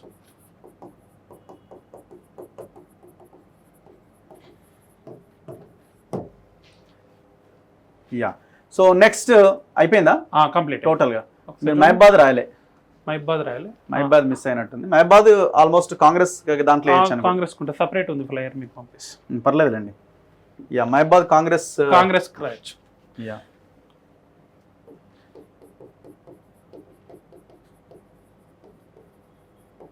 ఇది ఎస్టీ రిజర్వ్డ్ నియోజకవర్గం. ఇది ఖచ్చితంగా బలరామ నాయక్ గెలవడానికి అవకాశాలు ఎక్కువ. సో సెకండ్ ఎవరు ఉంటారు? బీజేపీ ఆర్ బీఆర్ఎస్ ఉండొచ్చు? బీఆర్ఎస్ కు రెండే సెకండ్ ప్లేస్ లో, ఒకటి ఖమ్మము, మహబూబాబాద్ అంతే. నల్గొండలో ఉండదు, పెద్దపల్లిలో ఉండదు, వరంగల్లో ఉండదు, అండ్ మెదక్ లో కూడా ఉండదు. మెదక్ లో పోటీ పడుతుంది సెకండ్ ప్లేస్ కోసం. ఓకే, నాగర్ కర్నూలు లో కూడా ఉండదు. 1 2 3 4 5 6 7 8 9 10 11 12 13 14 15 16 17. సో మీరు కాంగ్రెస్ కి అంటే మన వేసిన అనాలిసిస్ ప్రకారం ఇది ఎగ్జిట్ పోల్ అయితే కాదు, మన ఒపీనియన్, మన అనాలిసిస్. ఇంతకు ముందు వచ్చిన నంబర్స్ 4 5 6 7 కాంగ్రెస్ కి ఇస్తున్నారు. మీరు 7 కాంగ్రెస్ కి ఇస్తున్నారు, 1 2 3 4 5 బీజేపీకి ఇస్తున్నారు, 1 2 3 4 టఫ్ ఫైట్ ఉన్న నియోజకవర్గాలు 4. 12 + 4 16. ఇది 1, మనం 16 కే పోటీ. మనది ఇది 1 ఎంఐఎం 16 కే పోటీ. ఇప్పుడు ఈ ఉన్న 4లో ఏంటన్నది ఎవరు బీజేపీకి వస్తుంది, ఎవరు కాంగ్రెస్ కి వస్తుంది. సో నేను అనుకోవడం ఆదిలాబాద్ ఇది కూడా చెప్పలేము. భువనగిరి అంటే ఎడ్జ్ ఉన్నది. ఇది నేను అనుకోవడం కొంత టర్న్ బీజేపీకి ఉండొచ్చు, ఇది టర్న్ బీజేపీ ఆర్ కాంగ్రెస్ ఉండొచ్చు. ఓకే, మహబూబ్ నగర్ కూడా టఫే ఉంది. సో ఇది కొంత బీజేపీకి ఉండొచ్చు. సో ఇవి ఏ అంశాల మీద డిసైడ్ అయి ఉంటుంది అంటే అందులో ఒక 2 ఇటు 2 అటు పోతుండొచ్చు. సో ఇప్పుడు ఓవరాల్ గా ఇవి మనం ఏమనుకుంటున్నాం అంటే ఏవో 10% ఉంది కాబట్టి ఇవి బీజేపీకి, ఇవి కాంగ్రెస్ కి ఇచ్చుకున్నాం. సో ఇది 10% లోపల ఉంది. సో ఆదిలాబాద్ గానీ, భువనగిరి గానీ, మహబూబాబాద్ గానీ, మల్కాజిగిరి గానీ కాంపిటీషన్ 10% లోపల ఉంది. 10% లోపల ఉన్నప్పుడు ఏ అంశాలు దీని మీద పరిగణలోకి వస్తాయి? పోల్ మేనేజ్మెంట్ ఫస్ట్ వస్తుంది, మైక్రో ఎలక్షన్ మేనేజ్మెంట్ ఫస్ట్ వస్తుంది. గవర్నమెంట్ అధికారంలో ఉంది. సో ఇప్పుడు కాంగ్రెస్ పార్టీ అధికారంలో ఉంది. వాళ్ళకున్న మ్యాన్ పవర్ని కానీ, వాళ్ళకున్న వ్యవస్థను కానీ ఏ లెవెల్లో వాడతారు అనేది చాలా ఇంపార్టెంట్. నేను అనుకోవడం ఇప్పుడు +2 వేయొచ్చేమో, అంటే కొంత అటు ఇటుగా. కొంత అటు 4 బీజేపీకి కూడా రావచ్చు, 4 కాంగ్రెస్. దేని మీద డిపెండ్ అయి ఉంటుంది? ట్రెండ్ ఎట్ సైడ్ ఉంది. తెలంగాణలో బీజేపీ ట్రెండ్ కొనసాగుతుందా, కాంగ్రెస్ ట్రెండ్ కొనసాగుతుందా? ఒక్కొక్కసారి 2-3% తోటి కూడా ఈ 4 అవ్వచ్చు. మీరు లాస్ట్ టైం గెలిచిన ఎలక్షన్స్ 2019లో చూడండి, గెలిచిన రేవంత్ రెడ్డి గారు 7,000 తోటి గెలిచిండు. భువనగిరి మన వెంకటరెడ్డి గారు గెలిచింది తక్కువనే, 14,000 తోటి గెలిచిండు. అండ్ ఓడిపోయిన జైరాబాదు అంటే చేవెళ్ళ గెలిచిన రంజిత్ రెడ్డి 10,000 తోటి గెలిచిండు. ఇప్పుడు బీబీ పార్టీలో 6,000 గెలిచిండు. లాస్ట్ టైము 6 ఎంపీ సీట్లు 10 నుంచి 15,000 మధ్యలో ఓట్లతోటి డిసైడ్ చేయబడ్డాయి. ఈసారి మనకు వచ్చినాయి మనం అనుకుంటున్నది 4. సో ఈ 4 కూడా ఏ అంశాల మీద డిపెండ్ అయి ఉంటాయంటే, మనం ఈ ఎలక్షన్స్ ఎక్కువ చర్చ దేని మీద జరిగింది సరిది ఓపెన్ చేయండి. ఓకే, ఈ ఒకటి బీసీలకు సీట్ల దాని మీద చర్చ బాగా జరిగింది, బీసీల దాని మీద జరిగింది. మీరు చూడండి, ఇక్కడ కాంగ్రెస్ పార్టీ బీసీలకు 3 ఇచ్చింది. 1 సెకండ్. కాంగ్రెస్ పార్టీ బీసీలకు 3 ఇచ్చింది, బీజేపీ Okay. 5 ఇచ్చింది, ఆ, బీఆర్ఎస్ పార్టీ వాడు ఎన్ని ఇచ్చిన వేస్ట్, అధికారంలో BRS లేనప్పుడు 6. ఉన్నప్పుడు ఏమి ఇవ్వలేదు, అవును పోయినప్పుడు ఎన్ని ఇస్తే మనకేముంటుంది చెప్పండి. ఓసీలకి 8 కాంగ్రెస్ ఇచ్చింది, 7 బీజేపీ ఇచ్చింది, 6 బీఆర్ఎస్ ఇచ్చింది. సో ఇప్పుడు మన చర్చ అంత ఏంది, బీసీ అంటే ఆల్మోస్ట్ రిజర్వ్డ్ రిజర్వ్డ్ అందరికి సేమ్ ఉంటది. సో చర్చ ఏంది, రెడ్లకు ఎక్కువ ఇచ్చిర్రు, రెడ్లకు ఎక్కువ కాంగ్రెస్ పార్టీ సపోర్ట్ చేసిందనే చర్చ. వీళ్ళు ఎడం చేస్తే వీళ్ళు ఏడిచ్చిర్రు, తేడా ఏం లేదు కదా. సో ఇప్పుడు ఓవరాల్ గా తెలంగాణ స్టేట్ లో బీసీలకు న్యాయం కాంగ్రెస్ పార్టీ చేసిందని రేవంత్ రెడ్డి జస్టిఫై చేసుకుంటుండు. ఇక్కడ మీకు 3 ఇచ్చి 2 తక్కువ ఇచ్చినా అనిల్ కుమార్ యాదవ్ కు రాజ్యసభ సీట్ ఇచ్చాడు, నార్మల్ జస్ట్ పనిచేసే వ్యక్తి. అండ్ మహేష్ కుమార్ అంటే యూత్ కాంగ్రెస్ రిప్రజెంటేటివ్ గా ఉన్న ఒక యంగ్ లీడర్ ను ఎంకరేజ్ చేసి ఇచ్చిండు. మహేష్ కుమార్ గౌడ్ కు ఎమ్మెల్సీ ఇచ్చిండు. ఓకే. సో చాలా పోస్టులు ఏది అనౌన్స్ కాలేదు, జీవో రాలేదు, కానీ వాళ్ళు అనౌన్స్ చేసిన దాని ప్రకారం కార్పొరేషన్స్ కూడా చాలా మంది వీళ్ళకు బీసీలకు ఇవ్వడం జరిగింది. సో ఈ ఈక్వేషన్ లో చర్చ జరిగినప్పుడు బీసీల కులగణన, ఈ బీసీల రిజర్వేషన్లు బీజేపీ తీసేస్తుంది అనే చర్చ తెరపైకి వచ్చినప్పుడు సో రెడ్లంతా బీజేపీ సైడ్ వెళ్ళిర్రు. ఆల్రెడీ బ్రాహ్మణులు, వైశ్యులు ఏదైతే కొంత ఉంటుందో అది వాళ్ళ పార్టీగానే ఉంది, యూత్ రిప్రజెంటేటివ్ ఉంది. కానీ లాస్ట్ టైం 2023లో రెడ్లు 1 సైడ్ కాంగ్రెస్ కి చేసిర్రు. ఈసారి అన్ని ప్లేస్లలో కాంగ్రెస్ కు చేయట్లేదు, కొంత వీళ్ళు బీజేపీకి చేస్తున్నారు. ఆ ఈక్వేషన్ ఒకటి ఉంది. ఇది కాకుండా మనకు ప్రధానమైన చర్చ ఈ ఎన్నికల్లో మనకు బాగా వినిపించింది, ఇది నేషనల్ ఎలక్షన్ కాబట్టి బీఆర్ఎస్ తుడుచుకోబెట్టుకపోయింది. అయితే బీజేపీ రాహుల్ గాంధీయా లేకపోతే మోడీ అనే చర్చ, ఇండియా కూటమి అనే చర్చ, దీని మీద ఎక్కువ చర్చ జరిగింది. మేనిఫెస్టో మీద చూస్తే బీజేపీకి అసలు మేనిఫెస్టో చర్చనే జరగలేదు. సరే కాంగ్రెస్ పార్టీ ఇస్తేదా ఇయ్యదా 2023 ఎలక్షన్ లో ఉన్న మేనిఫెస్టోతో పాటు ఇంకా కొత్త మేనిఫెస్టో రాహుల్ గాంధీ ఇక్కడ వచ్చి తుక్కుగూడలో లాంచ్ చేశారు. ఆ మేనిఫెస్టో మీద కొంత చర్చ జరిగింది. అండ్ ప్రధానంగా ఇంకొక చర్చ దాన్ని ఇమ్మీడియట్ మీద తీసుకొచ్చింది రైతు రుణమాఫీ. రైతు రుణమాఫీ మీద అయితే హరీష్ రావు వర్సెస్ రేవంత్ రెడ్డి చాలా పెద్ద చర్చ జరిగింది. దాంట్లో ఎవరు గెలిచిరని మీరు అనుకుంటారు? మీ అబ్జర్వేషన్? నేను అనుకుంటున్నా 50-50 ఉండొచ్చు. కొంతమంది రేవంత్ ఇస్తాడేమో అని నమ్మిన వాళ్ళు ఉండొచ్చు. నెగిటివ్ కూడా అంతే ఉంది. మేము గ్రౌండ్ లో తిరిగినాం కాబట్టి ఇవ్వలేదు అన్న నెగిటివిటీ కూడా అదే స్థాయిలో ఉంది. దాంట్లో ఇంకొక రేవంత్ కు కొద్దిగా ఎడ్జుకొచ్చే అంశం ఏంటంటే రైతు బంధు, రైతు భరోసా. సో వాళ్ళు వేయరు అని ఏదైతే వాళ్ళు ప్రచారం చేసిర్రో దానికి అనుగుణంగా మాకు వైట్ పేపర్ రిలీజ్ చేసినాం, అసలు ఇక్కడ బడ్జెటే లేదు, మొత్తం ఇక్కడ లంక బిందెలు ఉన్నాయి అనుకుంటే ఎంటీ అకౌంట్స్ ఉన్నాయి, అయినా కానీ మేము చేతులు ముడుచుకొని కట్టేసుకొని మీకు ఇస్తున్నాము అని చెప్పేసి శాలరీస్ నెల ఇచ్చుకుంటూ ఇది క్లియర్ చేసినామనే అంశంలో కొంత ఎడ్జ్ ఏమన్నా వస్తే రావాలా. ఇంకోటి రిజర్వేషన్స్. సో దీని మీద బాగా చర్చ జరిగింది. సో ఇంతకుముందు మనం ఆల్రెడీ మాట్లాడుకున్నాము. రిజర్వేషన్ లో కొంత బీసీ, ఎస్సీ, ఎస్టీలు కాంగ్రెస్ ఎంబడి ఉన్నారు. సో బీసీల చర్చ ఏదో జరిగింది, ఎంతవరకు ఉంది అన్నట్టు మీరు చెప్పినట్టు బీసీల మీద గెలిచే సీటు భువనగిరి గెలిస్తే అది బీసీల చర్చల కాంగ్రెస్ పార్టీ ఫెయిల్ అయినట్టు. కాంగ్రెస్ పార్టీ సక్సెస్ కావాలంటే భువనగిరి వీళ్ళు క్లెయిమ్ చేసుకోవాలి. సో కొంత వీళ్ళకి డ్యామేజ్ ఏం జరిగిందంటే రెడ్డి ఓట్ బ్యాంక్ కొంత మైనస్ అయింది. అండ్ ఇంకోటి ఆర్గనైజేషన్, రాజ్యాంగం క్యాన్సలేషన్. సో దీని మీద కూడా చర్చ విపరీతంగా జరిగింది. కొంత కమ్యూనిస్ట్ పార్టీలు వీళ్ళతోటి ఉన్నాయి, దీనికి ఎక్కువ రియాక్ట్ అయ్యేటి. చూడండి బోనగిరిలో సిపిఎం సపరేట్ గా పోటీ చేస్తుంది. అది కాంగ్రెస్ అడ్వాంటేజ్, అది డిసడ్వాంటేజ్ రైట్. మనం నోటీస్ ఎందుకంటే కమ్యూనిస్ట్ ఓట్ బ్యాంక్ చాలా ఎక్కువ ఉంటుంది, 20-30,000 మినిమం ఉంటది. ఇప్పుడు ఎంతుందో కానీ మినిమం అయితే ఒక 15,000 పైన ఉంటది కదా. మీకు భువనగిరిలోనే కదా ఆయన కాన్స్టిట్యూన్సీ వచ్చేది, రాజగోపాల్ రెడ్డిది. లాస్ట్ టైం బీఆర్ఎస్ పార్టీ గెలిచిందే వాళ్ళ సపోర్ట్ తోటి కదా, వాళ్ళ సపోర్ట్ తోటి బీఆర్ఎస్ గెలిచింది కదా బై ఎలక్షన్ లో. సో కాకపోతే మళ్ళీ అక్కడ సిపిఐ కాంగ్రెస్ కే చేస్తున్నది, సిపిఎం నుంచి పోటీ చేస్తుంది. అంటే వాళ్ళు దానికి చర్చ ఏం అడుగుతున్నారు అంటే ప్రతి స్టేట్ నుంచి ఒక కాన్స్టిట్యూన్సీ మనం పోటీ చేయాలి, నేషనల్ పార్టీ గుర్తింపును కోల్పోతుంది కాబట్టి నామినల్ గా పోటీ చేస్తామని అంటారు. సీరియస్ కాంటెస్ట్ అయితే కాదు, కానీ గుర్తు కనిపిస్తే ఇష్టోళ్ళు ఉంటారు, గుర్తు కనిపిస్తే ఎంతో కొంత వేసే వాళ్ళు అయితే ఉంటారు. అండ్ అదే భువనగిరి కాన్స్టిట్యూన్సీలో లాస్ట్ టైం ట్రక్ గుర్తు కోట్లు పడే కదా, ఈయన గెలిచింది 25,000 ఓట్లు పడ్డాయి. గెలవాల్సి ఉండే. సో మనం ఇప్పుడు చర్చ చేసుకుంటుంది కూడా 4 కాన్స్టిట్యూన్సీ. లాస్ట్ టైం 6 కాన్స్టిట్యూన్సీలు 10 నుంచి 15,000 ఓట్ల మెజారిటీ తోటి కింద మీద అయినాయి.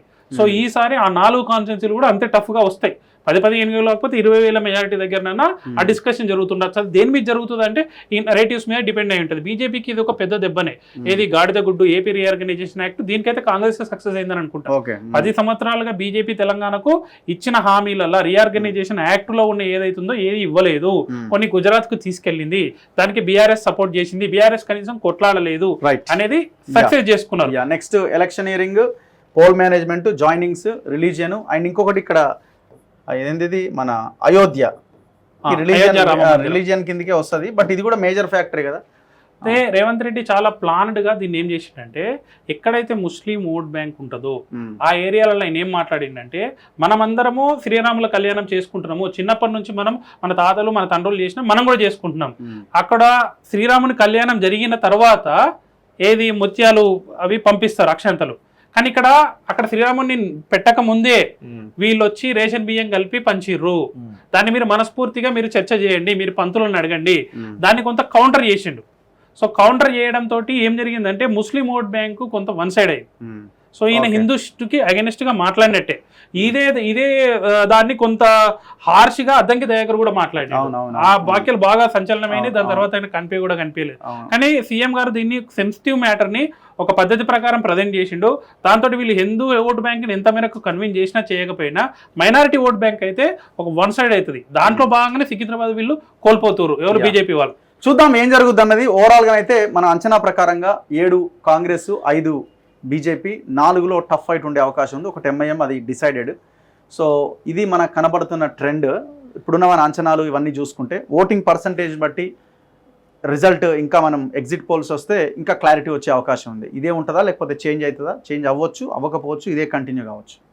Anyway thank you very much Prashanth garu. Thank you. So detailed and analysis. చూద్దాం ఏం జరుగుతుందో. జూన్ 4వ తేదీన రిజల్ట్ వస్తే, రిజల్ట్ వచ్చిన రోజు అంతా బయటపడుతుంది. ఈ 17లో ఎవరు గెలుస్తారు, ఎవరు ఓడతారు అన్నది. చూస్తూనే ఉండండి మన తొలి వెలుగు.